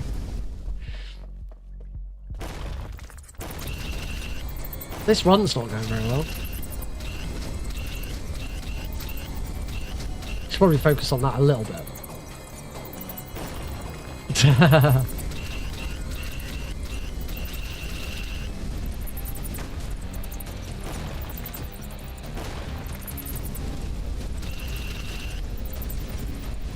Hey, Jack's a great comedy writer. We wouldn't have some of the funniest jokes in UnMetal without Jack.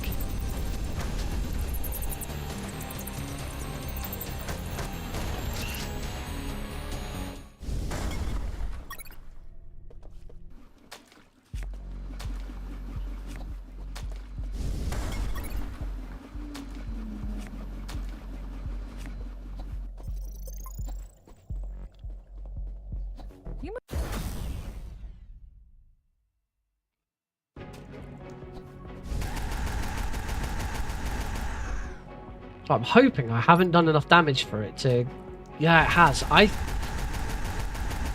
think the first bit of damage you do to sewer junk, you're actually better off doing slightly less damage, because by doing slightly less damage, you cause it to move. You cause it to go. You cause it to not go into that phase quite as quickly.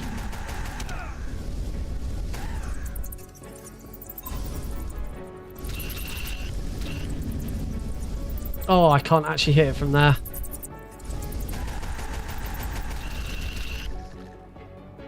Might be on for...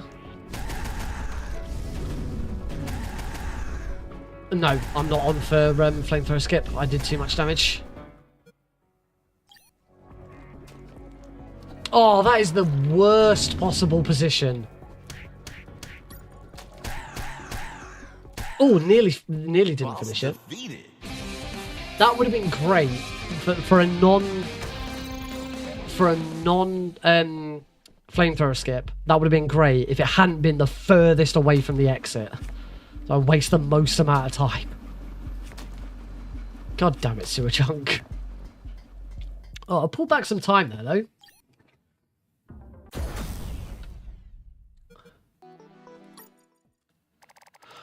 Alright, chapter 3, In the Lion's Den. Hit level 3 hit. That is exactly where I hit level 3 last run. Consistency. Healing. In the...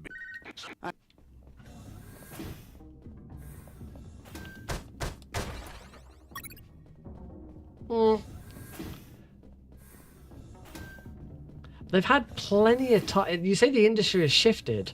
They've had a lot of time to deal with a lot of the shifts. Also, dealing with change and dealing with shifts, isn't that why some of the... I'm talking about the AAA industry. I don't know why I'm trying to get its items there. I'm talking about the AAA industry here. I'm not talking about your smaller developers, smaller publishers and stuff like that. The stuff you're saying about people making big decisions and shifting changes in the industry, isn't that why these CEOs get paid billions of dollars? Because they're supposed to be really good at this shit.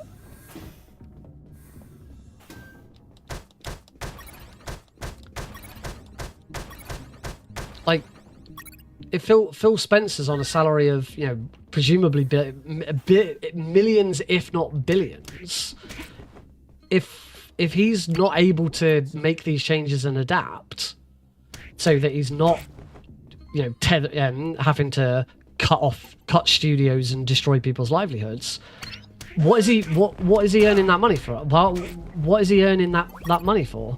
What is it that he's doing? What is he bringing to the table? Because he sure as ain't shit. Like, the ship is not being run correctly, apparently. Yeah.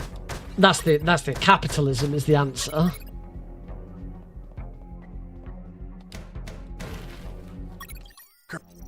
Load that save. Stop myself from bleeding out. They're paid billions of dollars because they run the company, not the products. The products are a product of the company.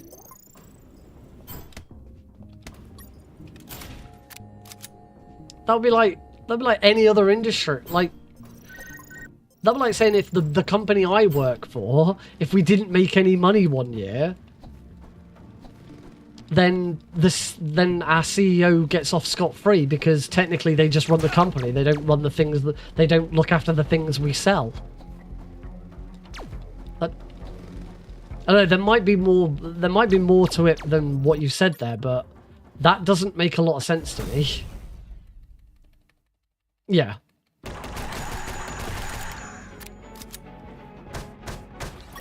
Oh, it's important to note that there's nothing here in black. Nothing is in black and white. It's all very, very, very, very shades of grey. This isn't a very optimal fight here.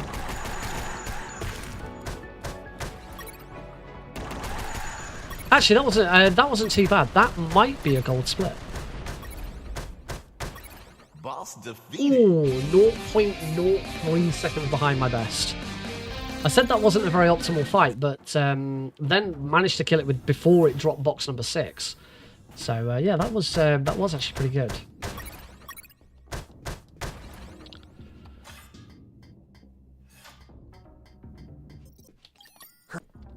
Why have I done? I did that last run as well. I don't know why I did. I did that last run where I called the Colonel after that save, and I don't know why. I'm losing it, clearly. Let's go for a run. I've got a nice big backtrack. It's worth noting that you wouldn't do this in a casual run. This backtrack that we're doing here, you wouldn't do. You'd move on to the next room after the mixing the chloroform. But we don't need to do that. We backtrack instead and skip and do a skip later on. Because if you move on to the next room, you can't keep the chloroform. The chloroform then has to be combined with the handkerchief to make the chloroform handkerchief, and you lose the opportunity to do the chloroform skip.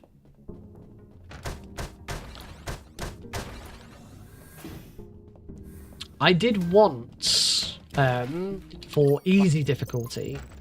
It would only have ever worked on easy. I did actually come up with a Megadrone skip. Completely doable. It works. It just doesn't save you any time, and it's risky as hell. But yes, it is possible to skip Megadrone.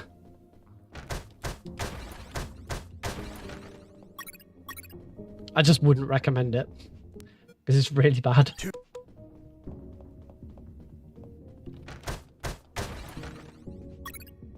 Well, that's good.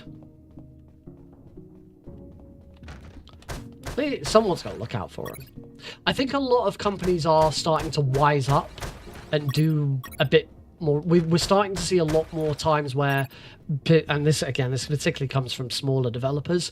If a smaller developer has had to let a bunch of people go, they are making sure that they're putting those people's names out there. They're creating lists, and they're really trying to do right by them.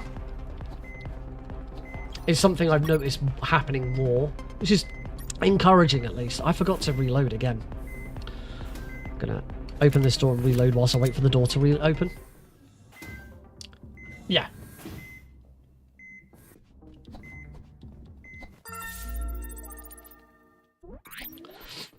Right, now I have to hide because Markson's going to come back out again. Pop inside, make sure the doctor's okay. I've got all 6 health packs, so I don't have to worry about the extra cutscene there. And we fight Lieutenant Markson. I'm just going to shoot these 2. I'm going to reload straight away. Going to heal these 2. It's got to be done at some point. And try and get us. Oh, I'm going to have to reload again now.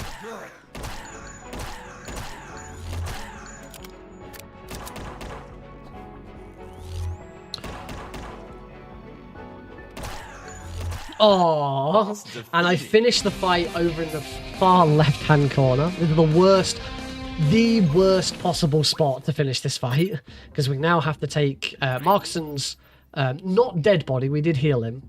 We have to take him all the way over to the other side. That was the worst possible version of that fight. Don't need this guard's XP. I am 1 guard off hitting level 4, which I will get in just a moment. Right, stage 4. Welcome to the jungle. With the minefield skip here. The minefield skip is pretty straightforward. There are 3 sets of minefields. As long as you load a previous save, you will get the same minefield every time. So I know exactly where the mines are. Well, I know a safe path through the mines, I should say. Taking that guard out gets me level 4.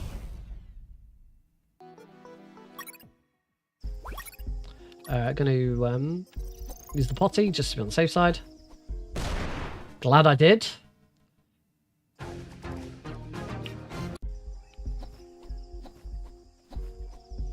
There we go. I'm just not moving.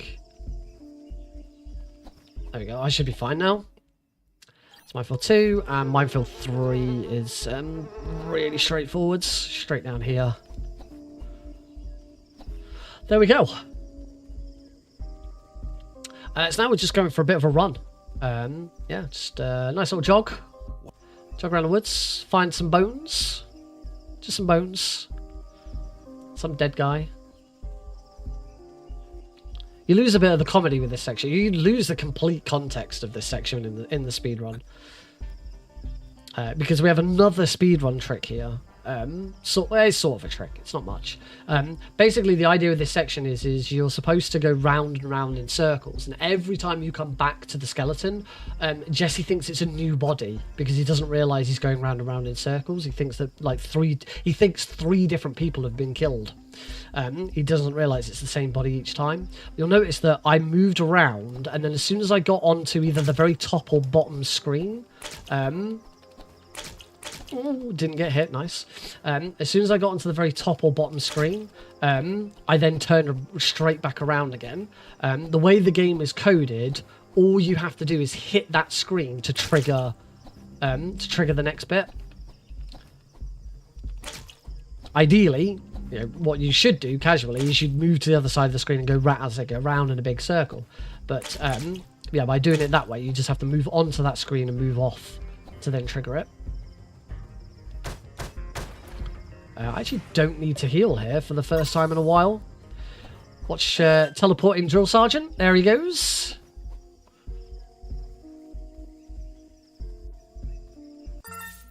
Yeah, there were definitely some issues with my PB splits, weren't there? Alright, chapter 5, the barracks. Very fun chapter. Super fast. I'm going to do another little trick here, which is get spotted by a guard, but then move off the screen before he calls the radio. By doing that, we don't get an alert. We just stay on a... we go to an evasion. Now we're on caution. I don't know if they actually have names in the game. We just copy Metal Gear Solid's terms. Currently on evasion. Now we're on caution. Move into this room. Ignore all the guards. But by leaving the screen before the radio call comes in, it means that an alert doesn't happen and the doors don't lock. If you get an alert, every single door in the game. So now you'll see that there's a red exclamation mark above that door. That means it's now locked.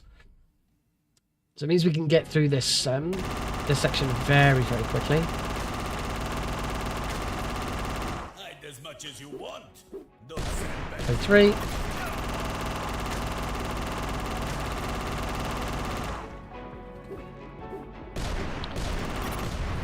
And that's the end of the fight. Boss defeated. All I'm going to do is I actually messed that up. I want to grab, want to have 6 grenades going into this fight. You always try and get 6 grenades out of that fight, because we're going to use a lot of those grenades here to blow these up. And hide behind this truck.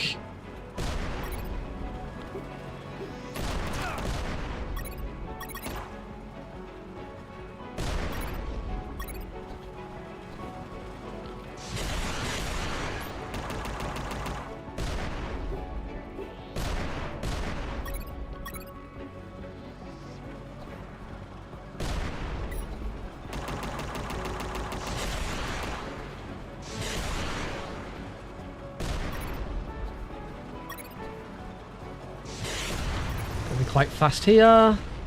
Boss Just got to make sure I grab this this rocket. Should be fine. Don't think I'll get those grenades, but that's fine. Cool. That was you know, almost as fast as one of those that I did yesterday. That was a really good chapter. After having some issues throughout this run and my previous run, that was a really nice chapter 5 to have.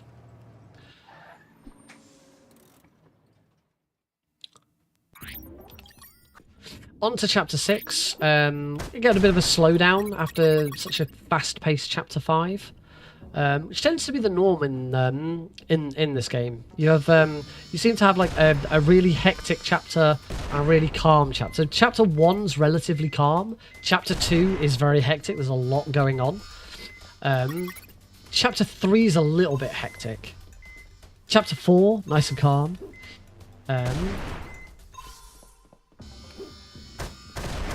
Oh, I should have really should have broken those boxes first, but well, should be okay. We've got plenty of time before the engineers bleed out.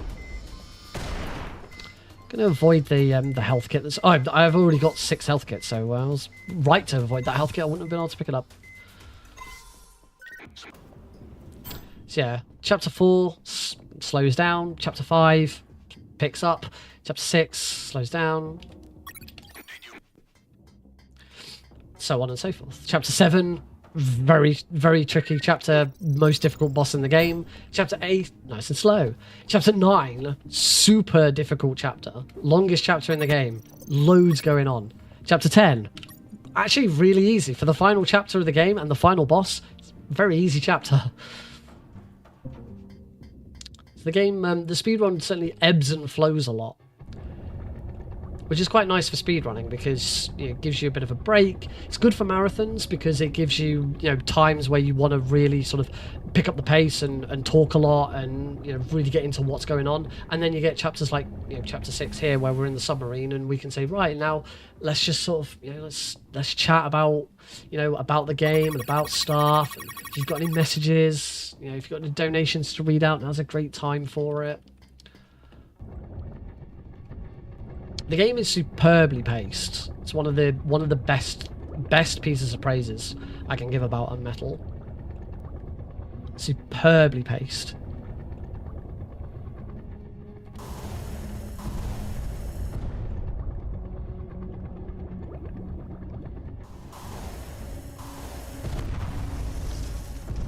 And you never feel too overpowered. It's one complaint I would make about Minighost. Minighost's final boss on any percent is an absolute nightmare. It's very, very difficult. On a 100% boss is on a 100% run it is a piece of piss.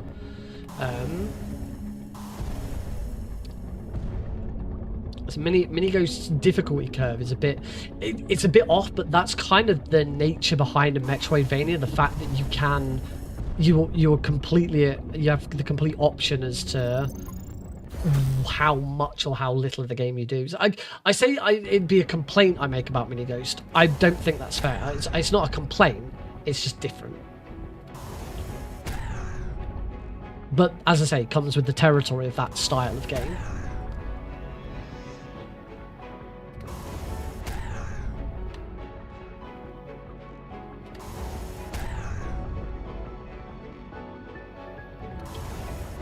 And UnMetal has that a little bit. Obviously, we do level up throughout the run. Boss defeated. Level 5.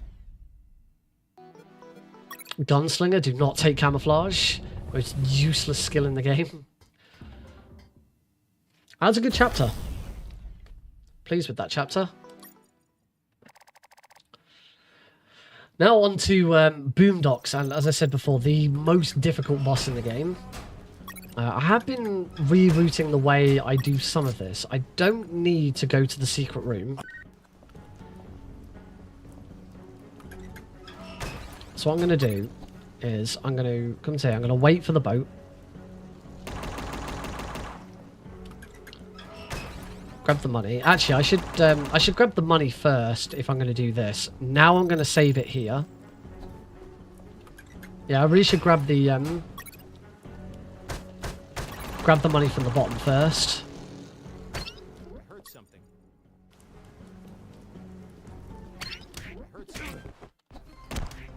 That was good. That was really fortunate. Just going to wait for these 2 guards. They're just going to do that.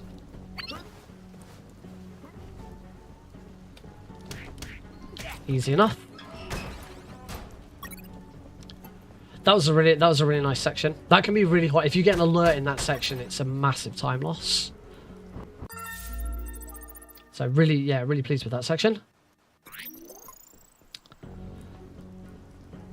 How many grenades have I got? 4. So I do want to grab this one.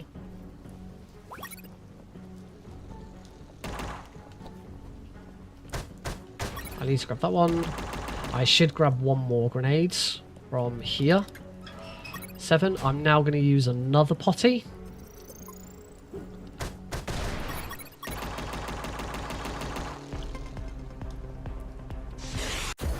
And we do the nuke sub fight. I'm going to concentrate on this fight.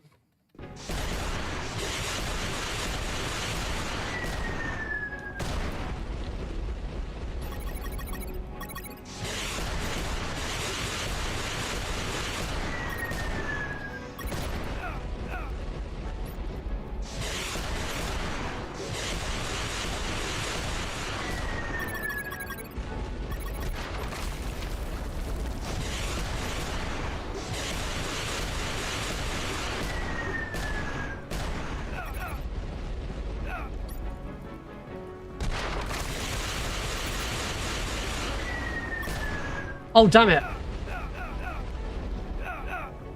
I thought I only needed 1 more hit. Damn it, that could have been over so much sooner. Boss defeated. Hey, Novus. Welcome, buddy.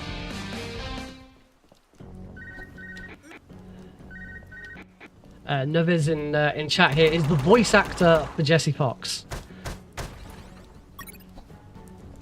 I'll never not introduce you that way. Oh, that guard has spotted me. Just gonna Heard something. do that. Just be on the safe side there. He also has the best code. It's not a new alert. It's just Jack's never seen it before. It's the first time Jack's ever seen it. I've had this alert for a couple of years.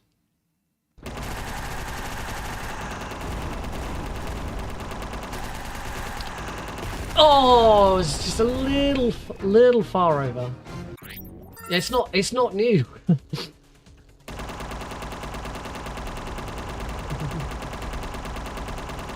In order to get it, I need a new follower. It's the follower alert that Jack wants Novus to hear. Right, let's try this again without dying. Thank you. Oh, look at that damage left. Bloody river. There we go. Boss defeated.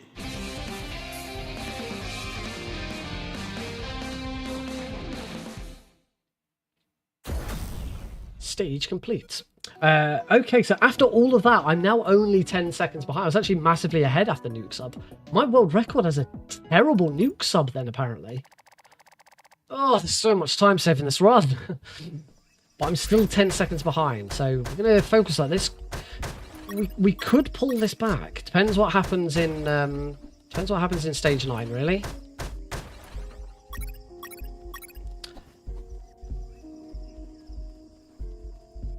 They've been not great. It's the de-rust has been needed, but we're getting there slowly. This run has been so much better, which is good. Little baby steps, bits at a time. Oh, sorry, you took. I completely missed that was addressed to Brakon. Oh dear. My apologies. Yeah, Bracon's doing so well. I still need to watch and I still need to watch and verify your latest PB unless Glenn's already done it. I was going to do your first one and Glenn beat me to it. Okay. Oh, in that case, I won't verify your most recent one that was uploaded. Oh, and Glenn's already done it, so there you go. Yay, the guard didn't turn. Good RNG. Thanks, guard. Thanks, Mike. Now we get the perfect cycles. Oh, level 6 here. I hope that doesn't... Cool. I was a bit worried that Jesse might let go of the guard. But he didn't, so we're good. 1, 2, 3, 4, 5, 6, 7, 8, 9, 10, 11, 12. Okay, I am going for all 12 now. I don't go for the second secret in this stage now. It's not worth it. It is worth it on easy. If you go for the second secret on easy, it makes it more viable to not replenish your electromagnetic grenades in stage 9.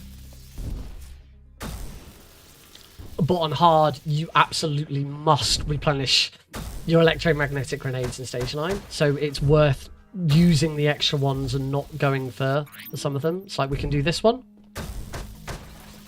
If I'm quick, I can now get back to here. Got to wait for the camera on the other side. You still have to wait. We still have to wait a bit.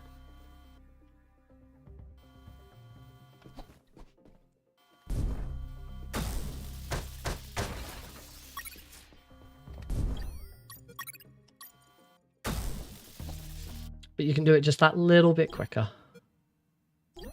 There we go. Great stage 8. Oh, I apparently messed up my stage 8. We are now on world record pace, folks.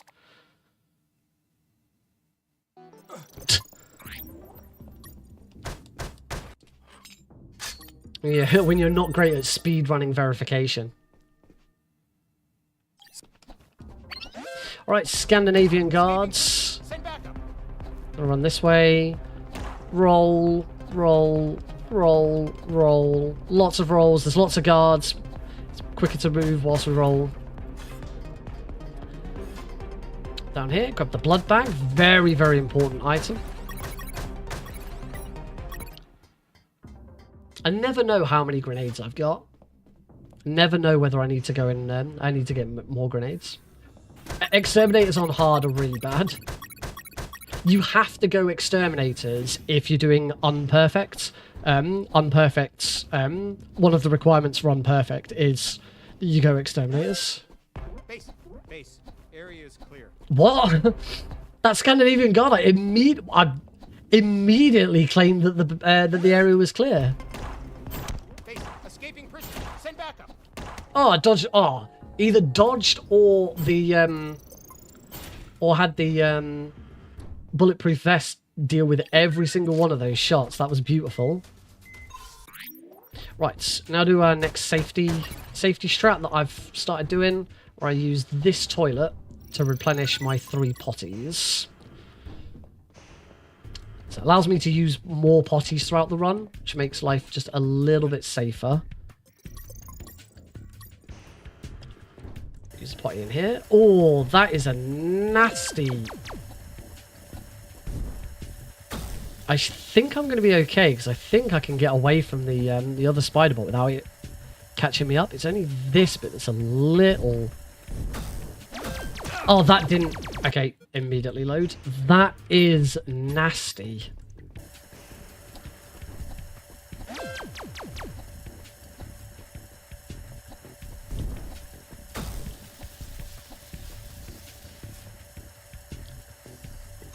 I actually want to go up here. That was where I went wrong. Should do that. There we go. I should be fine now. I'm just still that one that's still chasing me is a little scary. We're through. It is always a shame how quickly we get through this section, because this is without a doubt the best piece of music in the game. I can't remember what it's called. I used to remember what the name of the track was. Oh, wait. Throw.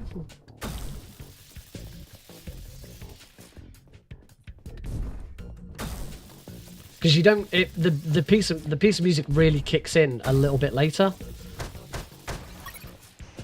but now it stops. I wish that piece of music continued into this section. Take him over there. We want his coin for later. I heard something.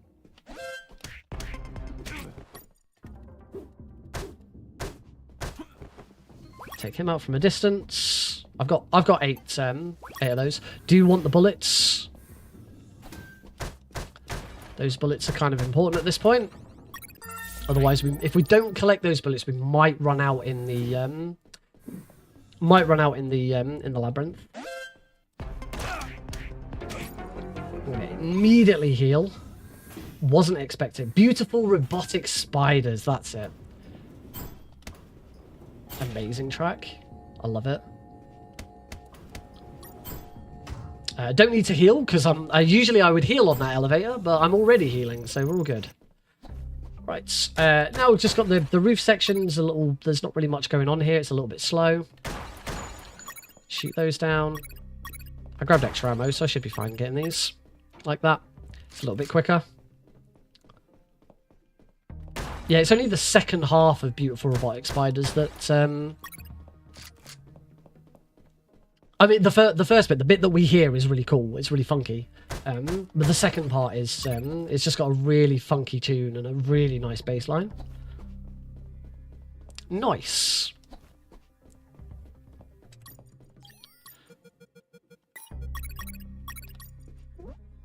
Got that a bit wrong. Left. Right. Right, middle, left.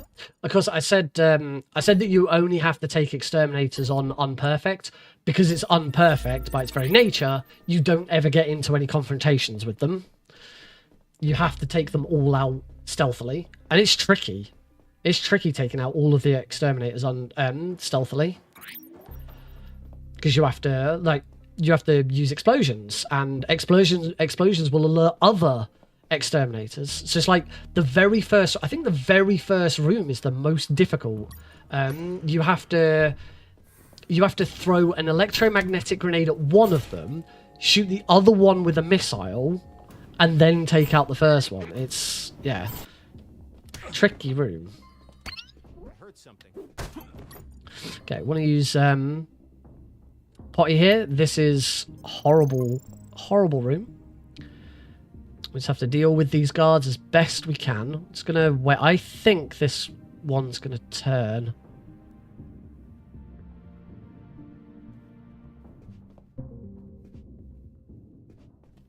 I heard something. That worked. That was nice. I heard something. Got him. Potty here. Gonna wait for this guy here to just turn around.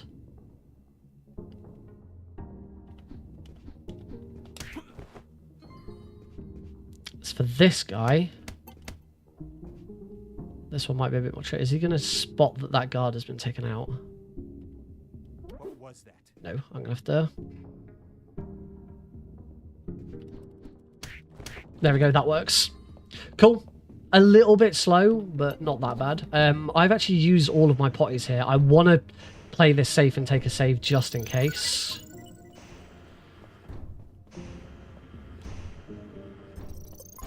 Oh shit, I haven't got my weapon out.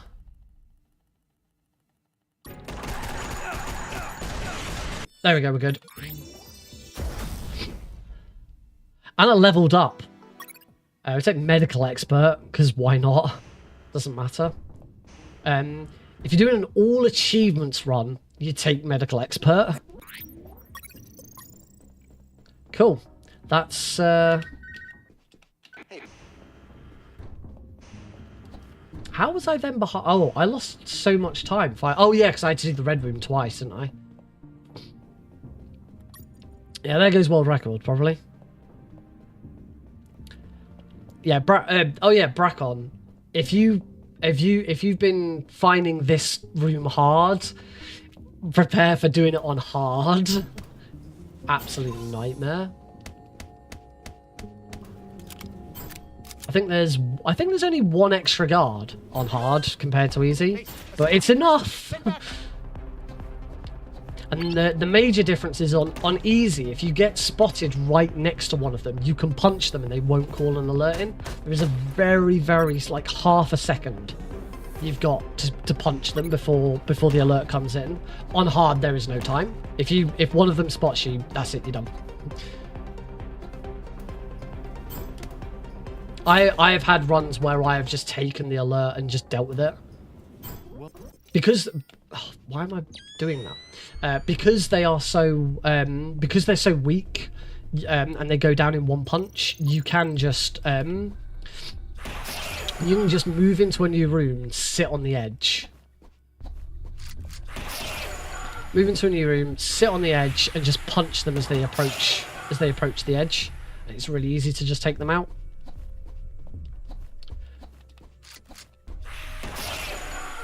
That's fine. I wanted to get hit by one ghost, so that I have a reason to use my health kit.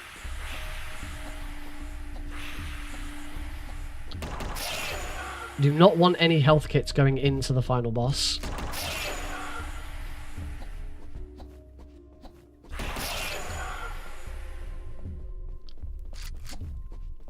I don't know why I'm rolling. There's no enemies on screen. There's my health kit now, I think. Careful of that. I've lost so many good runs to that ghost. Hate that ghost. I do think I've got no spare ammo now.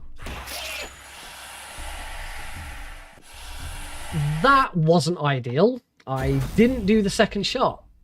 Now I have no health whatsoever. There are health packs, as I use my only health pack, there are health packs available in the final room before the boss, so I will be taking one. That was a little dodgy. That final ghost should not have taken that damage.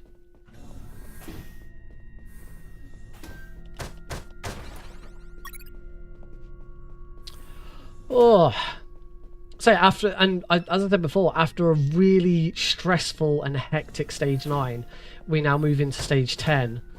Which is really simple and straightforward. I mean, it's simple and straightforward because we know how to speedrun it.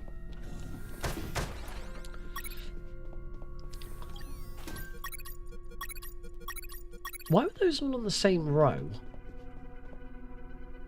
I wonder if it's because I've got a... have I got a spare pot? I've got a spare potty. So that's the other time save you get from doing that. You get all of those on the same row. Usually they're on different rows, and it's a right pain in the arse.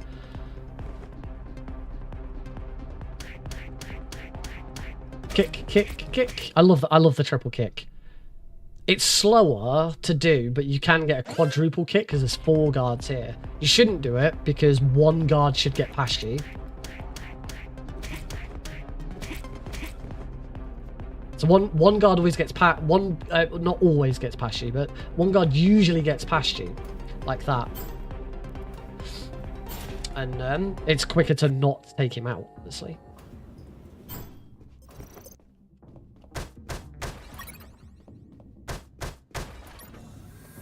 Just heal whilst I'm waiting for the door to open.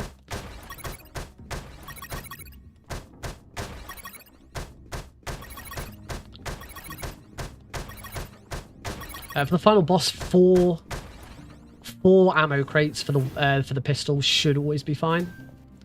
I wouldn't take any less. You could do, and I know for a fact that I had no spare ammo. All right, final boss time. 16 seconds behind world records. So unless my world record included a death to this boss.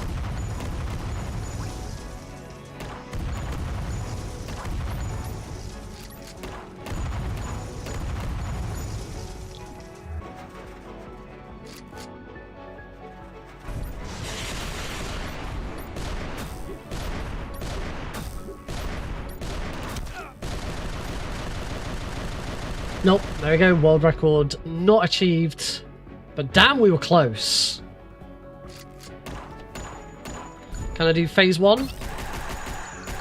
Yeah, 1 phase. 1 phase, General X.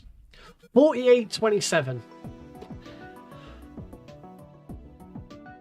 17 seconds behind world record. Considering how well some of tonight's runs I got, I was the previous run that I did to this, I was 11 minutes behind world record. You're pretty good. Thank you. Yeah, my previous run. No, you didn't punch Harris yet. That's the epilogue. It's not part. It doesn't form part of the speed run. I mean, we always do punch Harris at the end afterwards. Yeah. He's got an item on him. Get him. The next thing I remember was waking up, Thank you. hanging from the parachute. So yeah, considering tangled to a like tree. as I said, considering I was sorry Harris, I was 11 minutes behind in my previous run, and I've made that up to 17 seconds behind. I'm very pleased with that run. That I believe that is only the third time I've ever beaten hard in under 50 minutes. So you never know. By the end of this week, I've got another stream on Thursday. We'll be doing more of this, so 3 more runs of this on Thursday, and then of course Friday evening / Saturday morning, depending on where you are in the world, I am running this for GDQ Hotfix, which is great. It's the first time UnMetal's ever been shown at any GDQ event. It's my second time doing Hotfix. I did a few years ago. I did What's Faster. I ran Metal Gear Solid: The Twin Snakes, whilst House Test ran Metal Gear Solid 1. It was a really good race that. So yeah, I'm really looking forward to putting on Hotfix. And who knows, like if I can now be 17 seconds behind at this point, there is a chance now that I could world record during the hotfix run. That would be amazing. Yeah, this has been fun. Huge thank you to Metal Gear Solid for the raid. We're gonna pass that love on. See who is currently. Do I know anyone who's currently live? That I'm gonna stop just looking at my stream deck when I do this, because I really don't get that much information out of it. Let's have a look at just Twitch, shall we? Who is currently live that I could raid?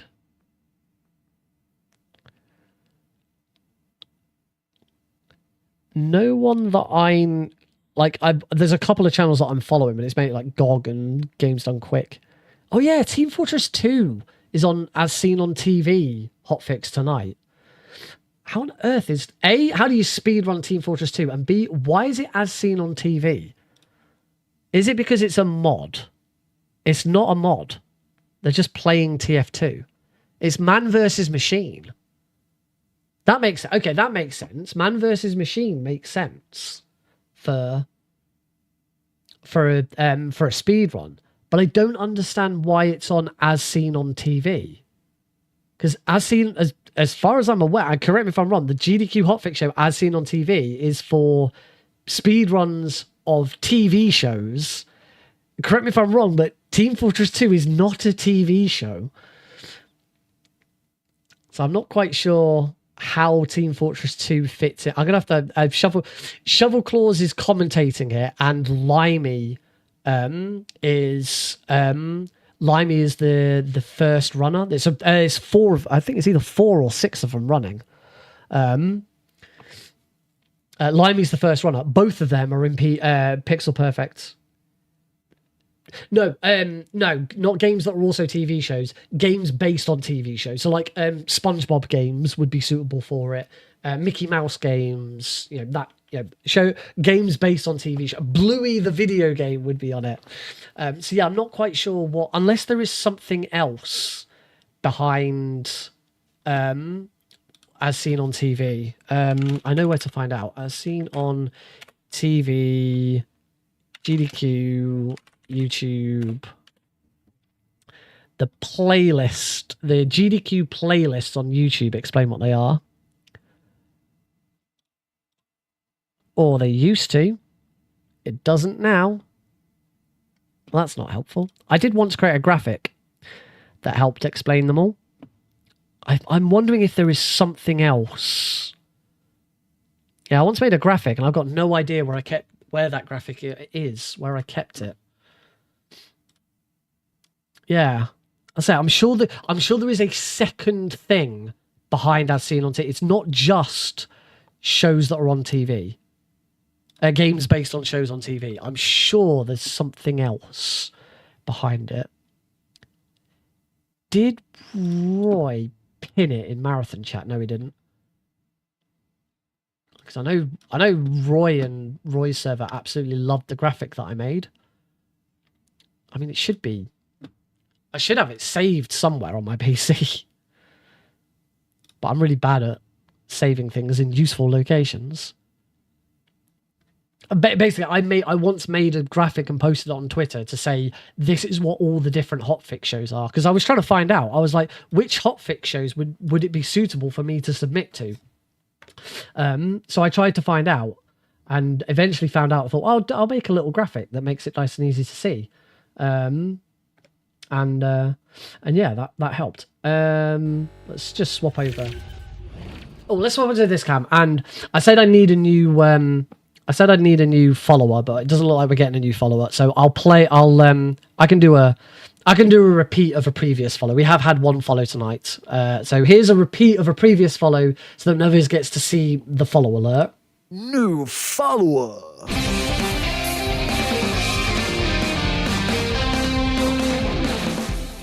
There you go. That's my new follower alert. And that's Jack's Jack asked me who voiced that, and it is me doing a very trying to do a very terrible impersonation of you. Where's that damn graphic? I'm gonna have to go back through my Twitter posts, aren't I, to find it. Oh, I've gone on Twitter, and the first post that's there is GDQ advertising As Seen as TV, and they said it's time for almost As Seen on TV. Join us for a game that very nearly had a show. So there we go. The reason why. Oh, you didn't do that line. Oh yeah, I knew it was Boogan's line from Ghost 1.0, but the way Jack rushed to grab you, I assumed meant that it was you who also did that voice. So yeah, apparently, according to Games Done Quick's tweet, Team Fortress 2 almost became a TV show. Or Team Fortress almost became a TV show.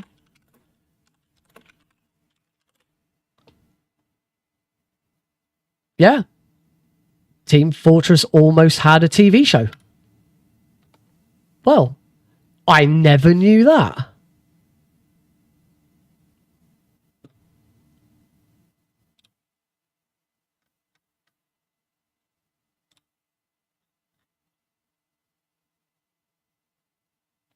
Or maybe it was a fan show. Might be that it was a fan. Escape from Team Fortress found cancelled web series. Written, produced, and animated by Happy Guillotine Studios. Funded by Machinima. I've got some stupid overlay that's popped up on my... There we go. Yeah, Meet the Mercs kind of and Source Filmmaker obviously would be really helpful in building a show. Production started in early 2014, and all 8 planned episodes were written, produced, and voiced. However, only the first episode was animated before the budget ran out, making the series cancelled.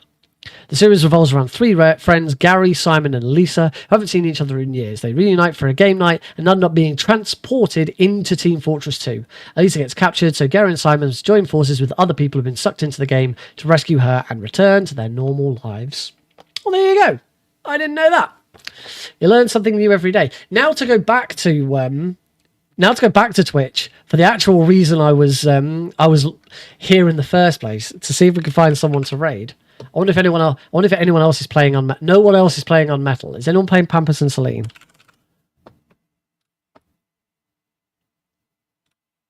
There is currently no one playing Pampas and Celine.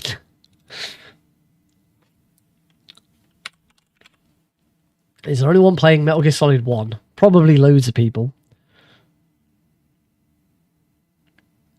No one's speedrunning it. Screw it. I'm just going to end the stream.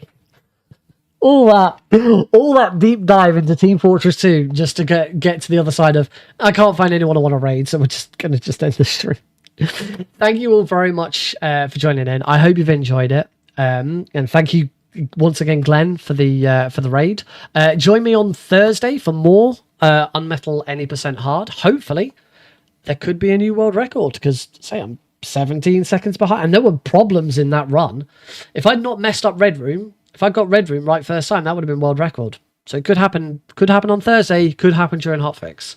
But thanks all for joining in. I hope you've had a great time. I hope to see you again on Thursday. And yeah, take care. I'm going to go to bed and put a sleep mask on, because I have one of them now. Helps me to breathe so that I don't die. Not really. I wouldn't die. One day I'll find the end stream button. There it is. Night all.